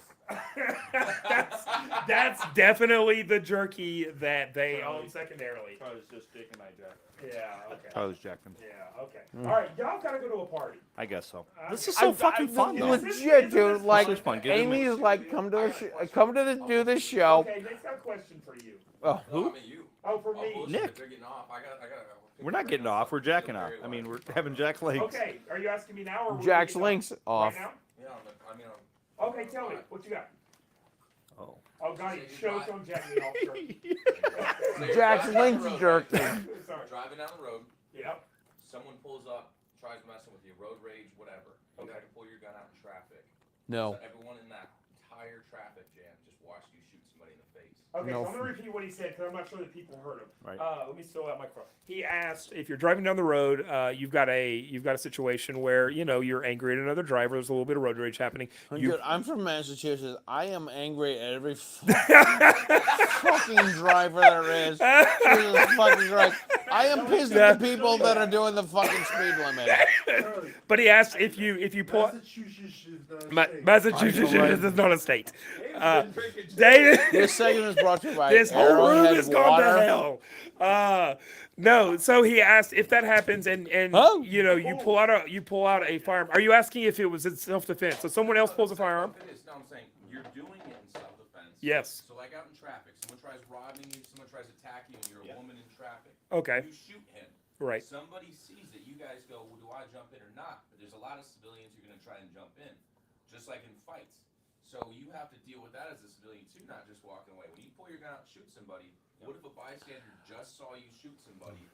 Then you have to deal with them as well. What if they come at you with their gun? So I want to take that and go to a different point real quick. Hang on, we're gonna come back to that because that reminded me of a different angle of this that was in the very first advanced firearms class I took years and years and years ago. Was brought up to me of if you're going to carry a firearm, please make sure I come back to his question because that's good. But So hold on. okay, What was the question? yeah, we'll get there. We're gonna come back to that, Massachusetts. It's So this is brought to you by Arrowhead Water. No, one of the things that was taught to me early that I think people forget about is if I go into an active shooter I can't situation, reach that far. if I go into an active shooter situation and I pull my firearm to stop the threat, 9 times out of 10, obviously, if that happens, I'm gonna be there before the police are. What does that mean? Right. So I like to say this. We call this an immediate responder, not an active or first responder. Right. It's an immediate responder. So Why can't we just call a first responder? What the hell's wrong with that? but it was for first. Don't make it Let me right. have Well, some more immediate, water. immediate's at the scene at that time. That's fair. Right. First responder would be the first person on the scene. Right. Okay. Outside we're that first- situation. That makes sense. Okay. We're first responder. We often think as the police officer or the cops or whatever. Right. They are the first responder, but an immediate responder is the person that's there. Right. And I've interviewed a number of people that are with Faster Safe Lives Right. or Faster Colorado. Both of them, God bless them. You know, Laura Carno and I've done shows with Laura Carno and Quinn Cunningham.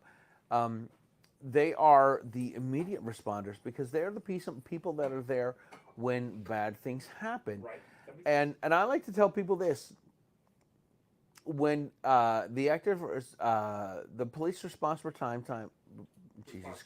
right, I can't even say it myself. I The love Why I this. moved that over Yeah, here. that's a good I'm call. so glad my daughter's not watching it Yeah, anymore. she is. But Yeah. Dad. Yeah. Right. Oh my God, Dad! Like you're so drunk. Yeah. The immediate responder is the person that's there when they're there at the time. Right. The police are. What are we talking about? All right, let me Fucking done. let me help out I'm here. gonna let him take in here. How Let me help about out. Chime in. I haven't drinking in a little bit. So. How about those Red Sox? Yeah, how about the Red Sox? Yeah. Is his dad? Is Mike That's dead? yours. It's your mic. Oh, no, He's No. got one. Yeah, yeah. I got one. We got two of them. Yeah. So, no matter what you do, somebody on the outside is going to possibly think that what happened there in that situation isn't what they see. I mean, our two most powerful senses That's are what I want to our ears and our eyes. Right. Right. So Right. when and in the analogy I use in my class, and actually a lot of people piss poo on this guy, but this is something I gleaned from him. And no matter how bad of an instructor you are, some of this stuff can be valid. Dale Brown, Detroit Urban Survival. I got to tase Dale back in March, which was awesome. Awesome. Yeah. But one of the things that he said in my interview with him 3 hours was, you know, you walk around the corner and you see somebody standing there with a guy with his hand on a woman's neck. You know, what are you witnessing? Well, you don't know. You just walk around. The guy's got his hand on the neck. I'm gonna go back to you don't know who's a bad guy and who's a bad guy, or who's a good guy. You could have sold the Masada. I'm going to go back to Charlie and Drive It Tonight. Sold Masada. Oh, this is the most fun I've had in a week. I Yeah. fucking love that shit. Awesome.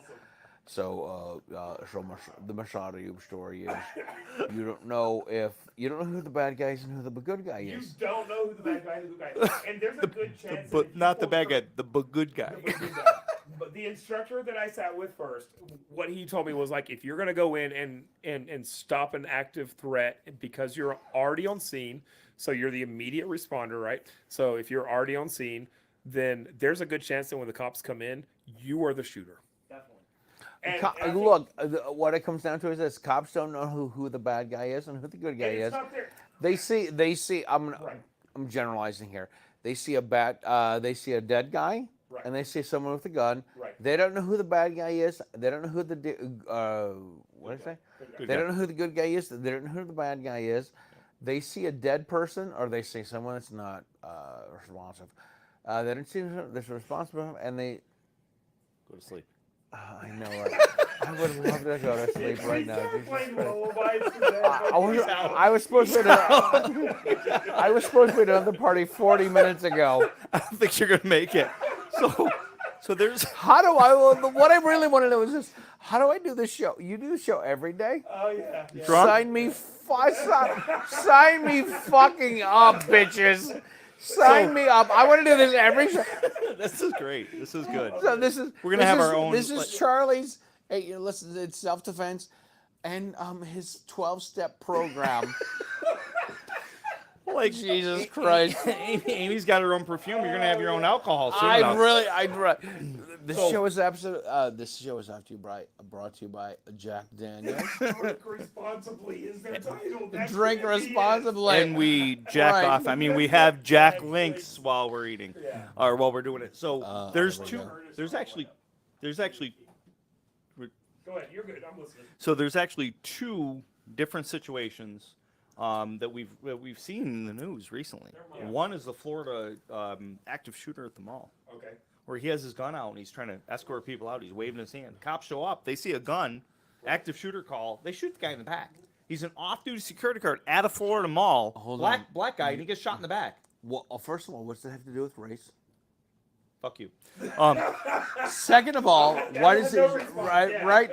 He shoots him in the back. Dup, dup, dup. You're not supposed. You're not. Right. You're not supposed to shoot someone in the back. Where's the back? Where's that line? So we Center line. we have the equilibrium line, which I can't even I'm fucking so proud of say. you for getting it out, though. Good Yeah, on he's you. trying. He's trying. That's the crap he's gonna do later. You have no idea how fast that person is trying to crash it. Dude, it is great. I did a Mag 40 class in fucking Ohio. Sioux Falls, South Dakota. Oh. At Sioux Falls, South Dakota, with the guys from a lot of people from the Polite Society podcast, which is now taking a high break. And so much audio was talking about you can't shoot someone in the back unless ... They turn around Ellipsis. really quickly, and you've already this is what's great. I don't know if you guys know the people at Gotta give us California, Southern California. Who's the folks from Southern? Who's the Charade. So the many South people the live there, I don't know. Charade. Start. right? Yeah. No. It's Charades. the keep drinking, Charlie. It'll be fine. The this I'm the gonna have to drink more to understand you. Hang on. I'm just waiting for me him to too. go, yeah, and I can't wait to fucking fall asleep tonight. Oh my god. But there was somebody in Southern California that said that the sympathetic reflex is already, oh my god, I need to shoot this person. Bang. By the time you press the trigger, they'd already turned around, and Right. you don't have enough time to stop that from stop that happening. Right. Yeah, absolutely. And- I love that the guy that's had the show for fucking 14 hours is looking at his clock. No, I was looking at a text message. 'Cause I think Michael and Curtis are coming back up.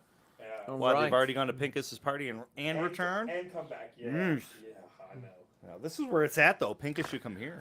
Pincus is coming here tomorrow night. So here's what I suggest. We'll be here until tomorrow Oh, night, so perfect. that's No, here's wonderful. Here's what I suggest. I'm sure you have things to do. But if you don't, you should totally come here, and then we will just do a whole episode about shit Pincus has put us through over the past years. I like it. I love that. And just put him on the spot. Make him answer for it right here. He'll sweat. We'll see. Oh. He on his head. Y'all are welcome anytime. I hope y'all know that. Yeah, this has been fun. So here's the thing. I can keep going for days. All night. I know. Don't you have a time limit on this shit? Don't people's batteries run out? No, for I mean God's nobody's sakes? watching. It doesn't matter. I'm down. I'm down to like my grandma at this point. I can't even see. We're at 2 hours and 48 minutes for the show time. We so broke far. the record. We broke Is that y'all's record? Boom. No, it's what's his name? He said there's- All of the guys that work for Lucas have like, fuck this, I'm leaving. Yeah, they're out. I have I no gotta- staff here I at gotta get all. some sleep, Yeah, goddammit. they all left. Fucking yeah. David is still here. He's like, you know what? I really Coro wants to I- know I who really- drank the JD. love Matt Matt. wants to know This who is drank awesome. the JD. Well, this is the second bottle. There's an empty one sitting up there. I've been on I- Jack. You've been on Jack. Amy's like, oh my god, so you're like coming late. So what do you want to drink? I'm like, What do you a Jack on the Rocks is He wants fine. to know who was drinking the Jack. Right. So when Amy's like, so I'm not gonna grab the Jack because it's gonna be on camera. It's 20% full now. Yeah. I'm drinking Jack out of my Delta Fuego cup here, and it says on the side, "This is my cup for the week." It says Delta Fuego coffee. Wake the fuck up. #not woke. It's a cup they make, which I love. But yeah, no, I'm down in Jack. I actually love. I'm gonna fill this for a second. I'm sorry. I'm gonna talk about Jack and this is the second time I've talked about him this week. So again, I go back to Chad's show from this year, but Jack is a big sponsor of Chad Belding's show. We go to Canada. Wait, go. So my deal is this: I have I travel across the country. I interview 34 states I've been to. Right. I have 0 sponsors. Yeah. Me neither, Zero. it's fine. I I have want, people I work with, but dude. I don't It's have a anyone. lot. I play fucking hot cross buns with little fucking second graders to play to play fucking hot cross buns. He's been. This is he, fucking now bullshit. listen. This is bullshit. This So whole wait, I'm- real quick. Yeah. Biden in presence. Oh shit. What? Yeah, I'm like, okay. Yeah. So I'm like, how do people are like, oh my god, you can have like an alcohol sponsor? Really? Fucking how many sponsors are there that drink fucking booze that sponsored like fucking goddamn NASCAR? Right. That's exactly right. Really? That's like true. I need a fucking whiskey sponsor. Right. I need a cigar sponsor. I don't think whiskey's your thing. I think, mate, we look at cigars. Oh and no, maybe water. I don't know. After Yeah, 7 whiskeys, Aquafina. right? Yeah. But no, Jack, This segment's brought to you by Arrowhead. Jack sponsors Chad. So we go to Canada, and he's like, dude, all the guys from Jack Daniels are coming to hunt with us in Canada for we were goose hunting up there. I was like, that is fantastic. This is the best news I've ever heard. So they show up, and they show up with all kinds of new alcohol. They show up with more alcohol than I think anyone can ever drink. One of their guys proves me wrong, who is he reminds me of you a little bit. And I'm just trying to keep up. I love it. But dude, they are some of the Jack staff. Have you ever been to Lynchburg? Have you ever got to go tour the Jack facility? Back No. in the 1990s, Right. back The in 1900s, in the right? 1900s, Yeah. exactly. I was playing with a band in Nashville, Tennessee, Okay. and we went down to Lynchburg, and we got to stick our finger in the bat of fucking Jack, Yep. which was really cool. Yeah. And that was It's cool. They have what I love most about them, when they came up, we talked when we sat down and we did interviews with them all and that kind of stuff. They have an incredible staff. And one of the things that I really loved about them is they were just like very, very good dudes who were like, you know what? Like, life doesn't happen without us. And that's true. Like, life doesn't happen. That's the new fucking instead of drink responsibly. Right, Jack Daniels. life Doesn't happen right. without us. But like they're right. It's like how many times do we sit down and have just a bottle of Jack? Now we're from Tennessee, so it's different for us. I know it's probably a little different for y'all in New York. Water for you guys. Yeah, that's it. It's what we grew up drinking. That's all we know. And so I love not just Jack, but the company of Jack. And not only that, if you meet guys that work at Jack, guys and girls that work at Jack, you will quickly learn that most of their staff have been there for their entire life. They're it's incredible company, and so I love that. So, anyways, I didn't mean to get sentimental in the middle of his blubbering mess. is the lower it comes down. I love it. Could you imagine the hell that Pincus would give him right now? Okay, so wait a second. I do want to come back for a second. Wait, go ahead. You've got something. So I can't yeah, not listen absolutely. to. So Yeah. my deal is riding shotgun with Charlie and interviewing people in the cars. We drive around and talk about Right, good and shit. but you do that sober, thank God, for everyone. Yeah. Relatively sober. So Rob Pincus was doing a gun makers class down at Cape Gun Works. God bless Toby Leary and Brendan Gunworks. They're my boys. I've been doing Utah classes at the Cape Gun Works in Massachusetts, in Okay. Hyannis, Massachusetts, since 2013, 2014. Right. What are we talking about? You were talking about Rob Pincus. Pincus. Oh yeah. So he did a gun maker class a couple years ago. It's the only show that I've done. Is the only riding shotgun I've done. Right. Where I put people on, like, I just put tripods up and interview people. These are guys that have 3D printing guns and all sorts of shit. Right. So I looked at Pincus. I'm like, so now that 3D printing guns is legal, can we 3D print a gun our own fucking PD-10? And how did he respond to that? He says, boys are back. We'll talk to you later. Yeah, that's fair. Yeah, we'll have that conversation later. Hey, Michael and Curtis, just jump back in the room real quick. Hey, how did Rob's event go? Good, bad? Is it over? It's good. It's over. Did they miss us? Yes. I know they missed Charlie. There's no question. Right. Right. I think you would have Right. brought a lot to that party. Yeah. Yes. Right. Or take it. So it's a 80% rule. Right. 20%. It's the 80. It's a 80-45% rule. It's a 20%. It's the 80-20%. 80% of the Jack was here when Charlie started. 20% is left. So we know he can drive, sorta. Yeah. But we probably shouldn't let him I'm count. telling you. So one. Obama and Biden and Charlie Cook. What's crazy is he's still more coherent than Biden is on a good day. Totally, Totally. 1000%. Yes. Yeah, so you're still I- doing better than the president of the United States of America. Good for you, Charlie. I hate to say this. I can't even do an impersonation. You're doing it. I can't. It's happening. Dude, Yeah. I bet you he could walk upstairs without falling and ride a bike even. Probably pretty could. Oh God, the bike. Did we answer your question? Because No, we we've did been just not. okay. No, we did not. What We've was been the- going what around was like the- this. What was the question? Okay. Come back here. How about those Red Take Sox? this microphone and ask the question so that. answer that question. Yeah, take this. And When's answer the my- battery talk gonna in- die talk in in these this too. fucking cameras? Here, talk in this too. All right. Talk in both.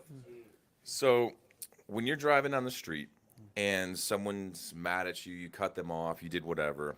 For some reason, they're coming up trying to attack you. You're driving in your car, and you pull your gun out on them because they're running up on your car. A lot of states that's legal, depends on your state, whatnot. Providing you're legally all right, you pull your gun out. He tries dragging out your car, you shoot him. Then everybody at the traffic light around you sees you just shot this man without knowing the context because they didn't hear it because they're in their cars.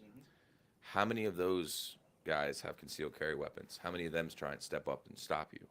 What do you do in that scenario? Because then if you killed the first person, then someone else pulls a gun and tries shooting you and you shoot them too, that could I escalate see. into a lot. How do you Yeah. prevent that ever happening in a mall, in traffic, Anywhere. anywhere? Because look at fights. How many people jump in just because their friend is? Right. How? You set your gun on the So- ground and you call it a day. If the guy comes after you at that point, then you pick your gun up and because he is now a threat. Otherwise, you're going to prison. and Michael you're said gonna you put your enjoy- gun down. No one can Yeah, do you're that. gonna enjoy So- Taco Tuesday because Right. you just initiated the threat. Right. You're no longer the Right. person that is being Did you say attacked. Taco Tuesday? Why do you? Why do you? Charlie assume, checked out. Charlie Why, checked out. why do you assume they're Mexicans for God's sakes? So Right? So I guess my first thought process to this would be, you know, if you in self-defense defend yourself against somebody who you're justified in defending yourself against, and then you have other people that don't know the context of the situation, maybe they heard something or saw something, but they don't have the full picture between seeing and hearing, Right. then you definitely need to be able to articulate to them. So I call it the you got to give them the ATM. So something that I say in my classes is you got to ask, tell, make. You might not be able to ask them to drop their knife as they're stabbing you, but you sure as hell better be telling them to drop the knife as you're screaming at them as you're shooting them. Because if you're telling them to drop the knife as they're coming at you to stab you, as you're making them drop the knife by shooting them, which would be kind of the scenario you're talking about, other people will hear that. And anytime, like if somebody kicked that door in right now, we're all gonna, after we jump, we're gonna look. Because I'm going Charlie down, but I think he's got it, to be honest. So somebody jump in the class. Here's what I'm gonna do. I'm gonna put. I'm gonna just give him Jack Daniels. I'm gonna put Mallory in front of me and use him as a meat shield. Fucking Yeah. shoot Anyway. Matt. I don't give a shit. Yeah, I I'm think his that's shield. a fair question because when you're right. In a fight and anything else, people want to jump in. People want to be heroes. We're in a world where people want to be heroes, especially if there's something recording. And so, how to combat that? I've got no idea. I do know that that using your voice is the biggest thing you can ever do. And it's funny, most people don't think about that. They're like, I'm gonna pull a gun and scare somebody. No, please yell at somebody. If you're gonna pull your gun, yell as loud as you can. Be as angry as you can. Do what you have to do. Do whatever you have to do to not have to pull that trigger. That's what I want you to do, because once you pull that trigger, your life changes completely. I like to tell people you have to hire an attorney to prove that it's legal for you to do all this stuff. So you're gonna have to spend $150,000. Or millions if you're talking about Zimmerman or Yeah, or absolutely. Rittenhouse. I interviewed Marcus Weldon. He was known as the Santa Claus shooter. So if you Google the Santa Claus shooter, he spent $50,000 to prove that it was illegal for him to justify it and shoot somebody. And it's not even that he shot somebody; he shot at somebody. He didn't shoot somebody. He didn't kill anybody. But it was $50,000 to prove that it was justified. They charged him with 7 felonies, and they're like, "Hey, listen, just fess up, just like take the 7 felonies and call it a day." And he's like, "No, I'm not. That's bull." Bullshit. right? Is bullshit. Right, mean, you well, you like got- you like that? Yeah, I did like that. It was interesting. It's bullshit. I like that. Um, But Mossad, like Mossad Ayub, right? You got the affirmative defense. If somebody said, "Hey, you robbed a bank," what are you going to say? No, it wasn't me. I didn't do it. I got an alibi. Right. But if you say, "Yes, I shot that person in self-defense," that's an affirmative defense. Military, law enforcement. What's affirmative mean? Yes, I did it. You're admitting that you did it. So you have to have a solid, ironclad defense against that. And if we look at somebody, somebody else could say, well, no, that person's the bad guy because they had a gun. Right. Well, that doesn't necessarily mean you're wrong, but that Somebody doesn't mean a Charlie, DA. Matt, me, you. Exactly. So Any one of us shoot somebody, it's completely different So, than million somebody that percent. does not have any training. because you're held at a higher standard. Yes. Law enforcement, military, law enforcement Everyone is held instructor, to a higher standard. totally. And they're going to look at it. You should have had more reserve than the average citizen that you teach. And I've had numerous encounters in the public with stuff like that. Afterwards, I've said, man, I'm glad I handled that like I teach my students to handle it. Because if I didn't, imagine how they would make me. No matter, I know the DA. Doesn't matter I know the DA. I have drinks with the DA. I got a cell number, my local county DA. But that governor in New York State or that attorney general who hates us. Governor Karen Hochul. Karen I used to call her this the unelected governor, Karen Hochul. The one that had the... I was doing a Polite Society podcast one time.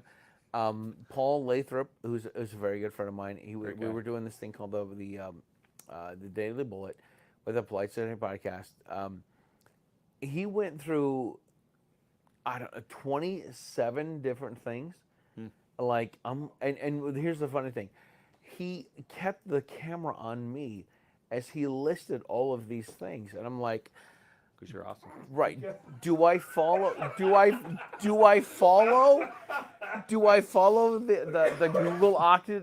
Google Doc of what he's saying and synchronize this shit? That'd be fucking funny. But all of this stuff is bullshit. It's bullshit. But that's what we're fighting against.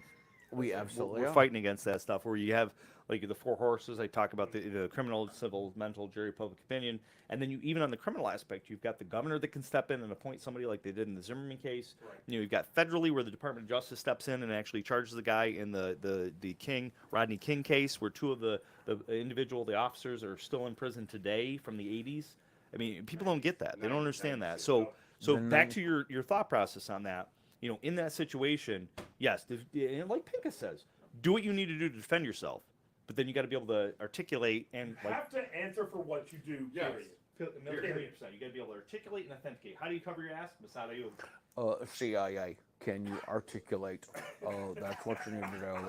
Can you articulate all of the stuff that you're talking about? CYA, cover your ass. If you cannot articulate and authenticate. I was in fear for my life. Yep, totally. I was in fear for my life, and then you have to be able to tell what happened. You have to be able to calm yourself down, because if you get into this kind of situation where no matter what it is, if you got to draw a gun, you got to fight. Anything that happens outside of your normal, the adrenaline is absolutely going.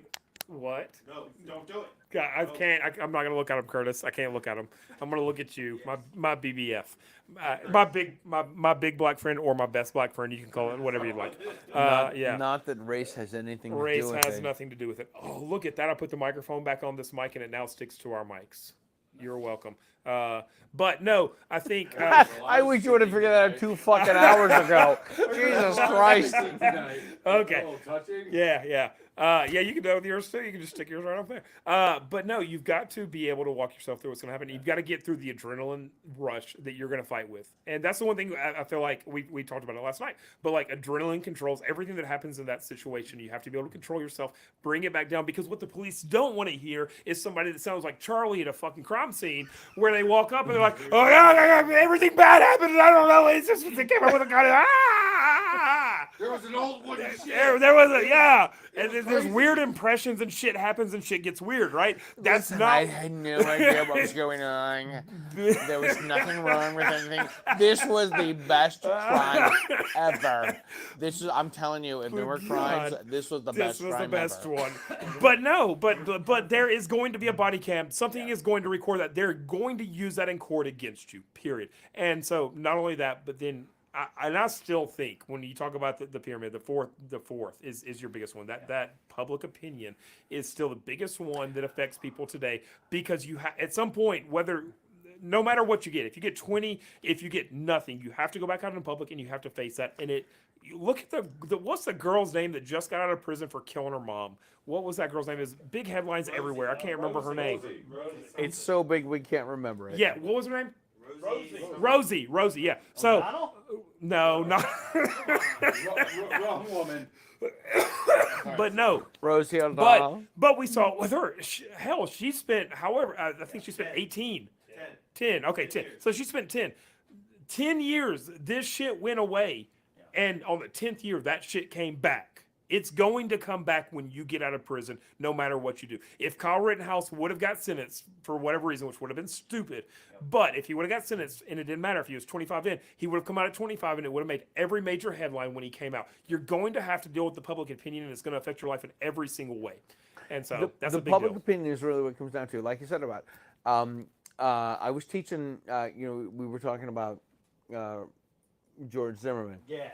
I got a message. I was teaching a home farm safety class to one single black American from Springfield, Massachusetts. Like Curtis? Like Did he look Curtis, like just Curtis? like that black guy? He was a little taller. A little taller, he said. He said it right. He did say it right, though. I was impressed. Yeah. So I get this. I legit. I have my phone hanging on like this. What do you call it? The white camera, the white screen, the white whatever. I The white, can't. the I white, mean, this the is going- whiteboard, the whiteboard. And Zimmerman's name pops up. I get this one guy in a class. We're going to have to go to Rumble. We're not going to be able to be on YouTube even more tonight. I'm trying to help Charlie. But Right. So much for that. You know what? It's the 80. It's If the we ever play 80. if we ever play charades, Charlie, I do not want to be your partner. Sounds like. Do you want me to come sit in the middle? yes. No. So are you all right? So are you ready for this shit? I don't know. You were not here for this. You were not here for this. Go ahead. All right. Come on. Oh, God. We just got some. Okay, we're adding more people. Curtis is now. There's more diversity. It's like so an Oreo. I was doing a show. I was doing a show one time. Tell everybody he's got a black best friend. You see where this is going, right? Okay. Where's Rob? So this is completely true. I did a show with Argo J. Argo J was the guy that builds AR-15s in Milwaukee, and somebody sent a gun to the gun store that he worked at, and it was not necessarily what he said was this. He says some guy came in and dropped this gun off and says, "This is a gun that we don't sell to these N-word people." Wow. And so That's fucked up. I'm filming the show. I'm being very careful here. I'm filming the show in Milwaukee, and Argo J says, "Hey, listen, this guy brought this gun in. And says, listen, this is a gun that we don't sell the N-word people." I'm like, obviously, it's a high point. Right. Obviously, it's a high point. Curtis, I'm so sorry. Right. So I talk to my friends, and I'm like, all right, so here's the deal. I got this guy that used the N-bomb on my show. And then I talked to my friends. I talked to my friends that push the limit. They're like, "Dude, you didn't say it." And then I talked to my friends that do not like to push the limit. Like, "Oh my God, dude, you can't say this." So you know what I referred back to? Oh, I referred back to Mr. Audio, and Mr. Direct quote. And he said, "This is a gun that we do not sell to. We do not sell these nigger guns to people." Oh, God. That's what he said. This is is their just direct quote. Direct This quote. is direct quote. So it's sorry, Curtis, you missed. We're allowed to it's say direct. perfectly fine. We're allowed to say direct quotes. As long as it's direct quote, it's as- perfectly fine. We'll explain it later. I'm so sorry. I know, right? So Argo J. Silent Bob on the show. He Like, is. He just sits here and makes expressions. I love So it. if you go back to Riding Shotgun with Charlie, look for Argo J. Yeah. I have two black people in the car. I have Argo J and Rhonda Izell in the back of my car, and I'm like, what am I supposed to do about this, right? And so I let everything go. I let everything slide. I put it on there. I put it on the show. I didn't edit it.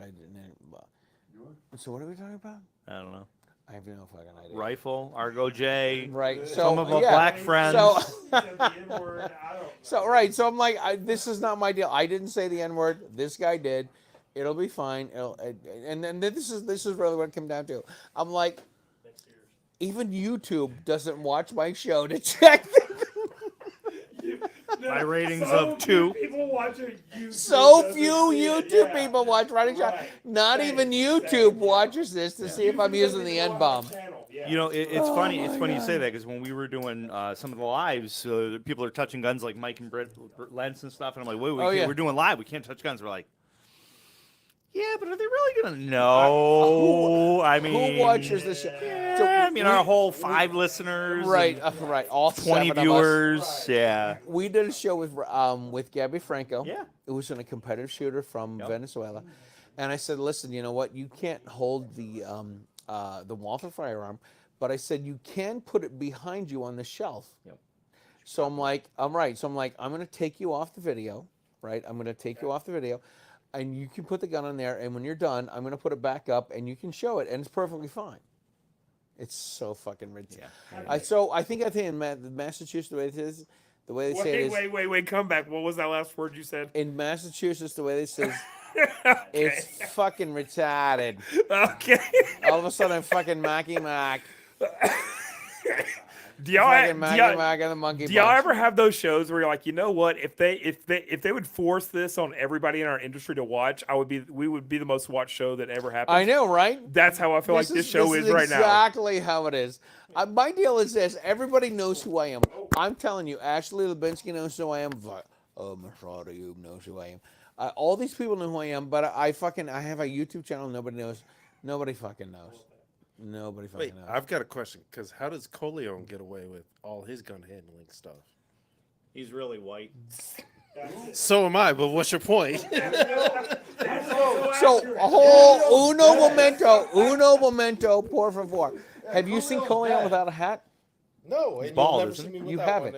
I found a picture of Coleon Noir without a hat, and I put it on my Instagram. I don't know, a couple years ago. And let me guess, he sent you a cease and desist.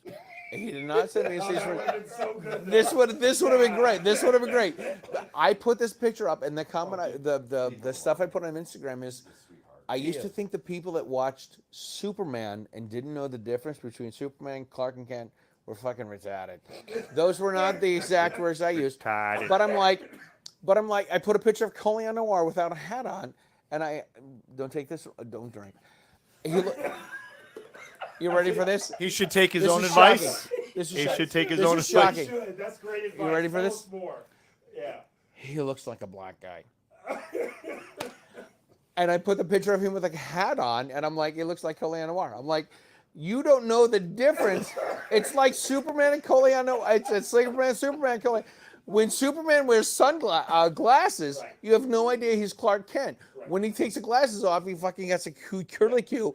He's Coleon Noir, or he's Superman. When Coleon Noir doesn't have a hat on, he's a black dude. When he puts a hat on with a fucking flat brim, That's valid. it's Coleon Noir. That's valid. This is on point. I'm like, you have no idea. I don't know how we did not get to answer your question. So, Somehow what or was another, the we went question? around a whole round of shit. There was a question. There was a question. I think I thought that was the answer. that is the answer. It's because it's white. But beyond that, CNT Designs and Arms says all of your social credit scores are negative right now. oh, that's Oh, fine. Yeah, no, that's how perfect. I'm good with that. Perfect. Yeah. You know what I did? I did a fucking Yeah. gun. I did a gungram of the Chinese national anthem, Oh God. playing the trumpet, shooting a gun, and my social scores went up. I did a China balloon. We shot a China balloon. Did you? Yeah, and we found some. Yo, you got it on the microphone. I'm sorry. God. Low budget shit we're doing. Type Anybody who's All right, hold- B level is crap. this bad that I have to go to the bathroom? I do too. Oh, But we're not Jesus going Christ. together. No, yo. All right, you're on, man. You've been promoted. Uno momento, por favor. No, okay, real quick. So, oh God, he's taking everything with him. Okay. Woo! Hey, what's the over/under that he falls asleep on the toilet in a second? Because I think there's a good chance that shit can happen. I agree. And I'm here for it. And if so, we're taking the camera to the bathroom. If you hear a thud, Right. you don't want him to be around. We are all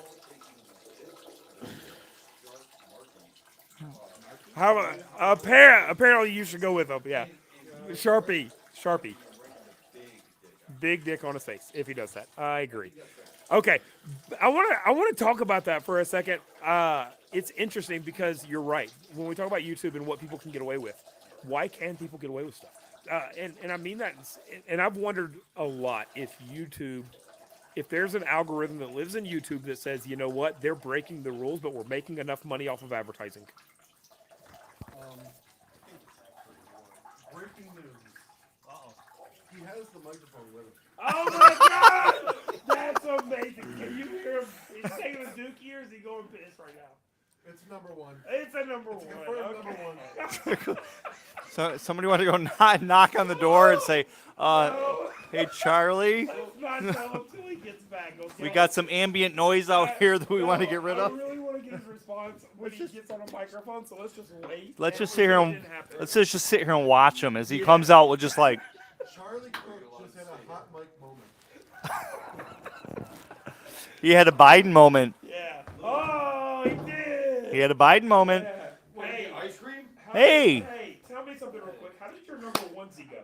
How did my number onesie go? 'Cause So we I'm know. Standing there, I'm like, don't I have a microphone on me? Shit! All of a sudden, you know what I feel You like? do. I feel like Leslie Nielsen. Microphone on. So- I feel like Leslie Nielsen. Two of you on my stream. Oh my God! How fucking And I pathetic think is that? I think I'll take my leave and go not be Yeah, Mike. I'll take the mic from you. Yeah. Okay. There we go. Yeah. relieve myself. How about those Red Sox? Yeah, How don't about- put the microphone on you. I've had this thing on for so long. I have no fucking idea.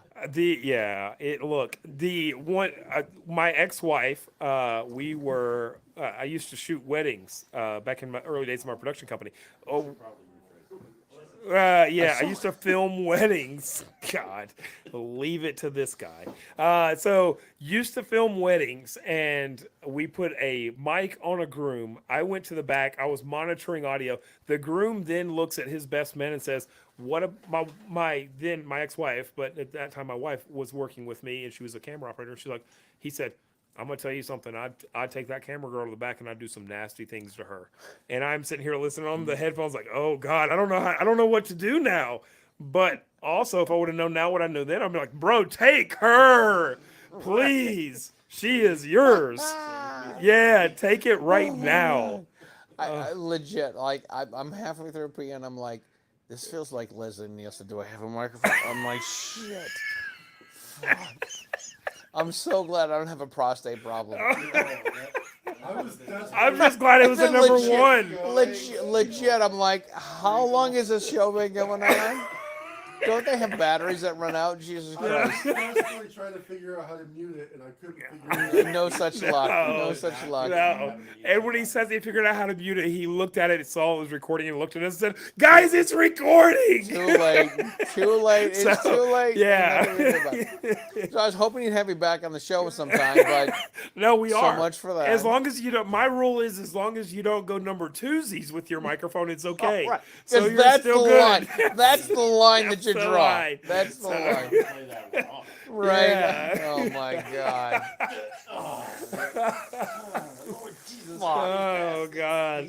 You've never gone to a good Southern Church of Christ or Southern Baptist church until the preacher has left his mic on while he's gone to the bathroom. And God, it's the funniest thing that's ever happened in your life. Oh, my and everybody's just sitting there going, oh, bless his heart. No, Lord Jesus, help him. So, oh God. In 30 years in a Black Baptist church, You've never, in 30 years in a Black Baptist church, never once has that happened. Never has that happened. I've not seen it at the church I grew up in. Thing, man. What? I don't know. And one night on this Southern, on the True Southern TV, they're fucking taking a lake. All this is Question, Leslie though. Do they Nielsen. have microphones? Yeah. Do what? Wait, at church?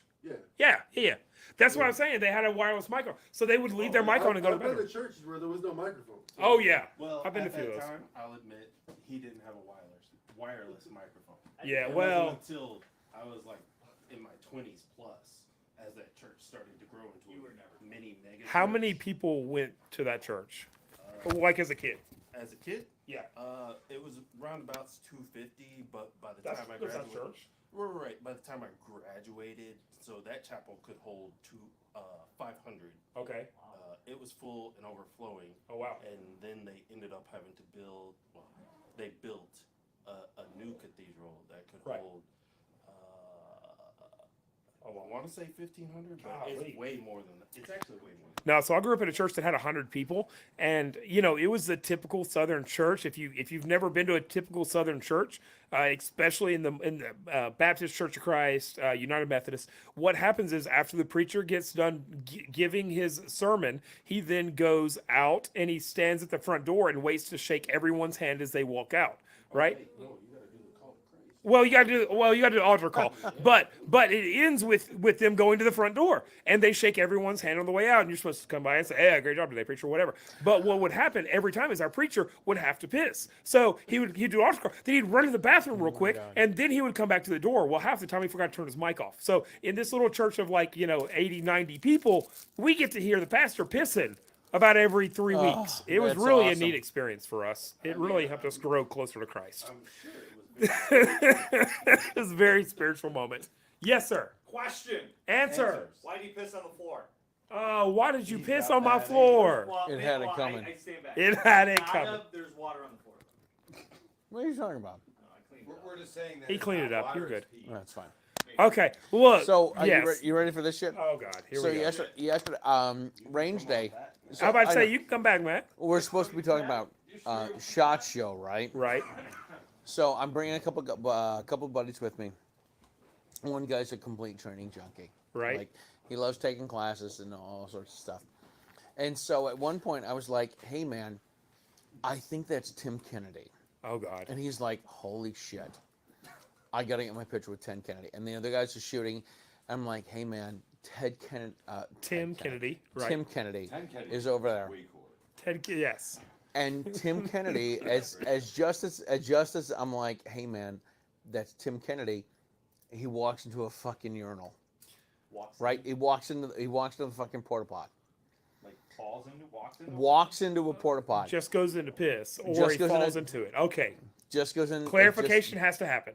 He goes into the portisan.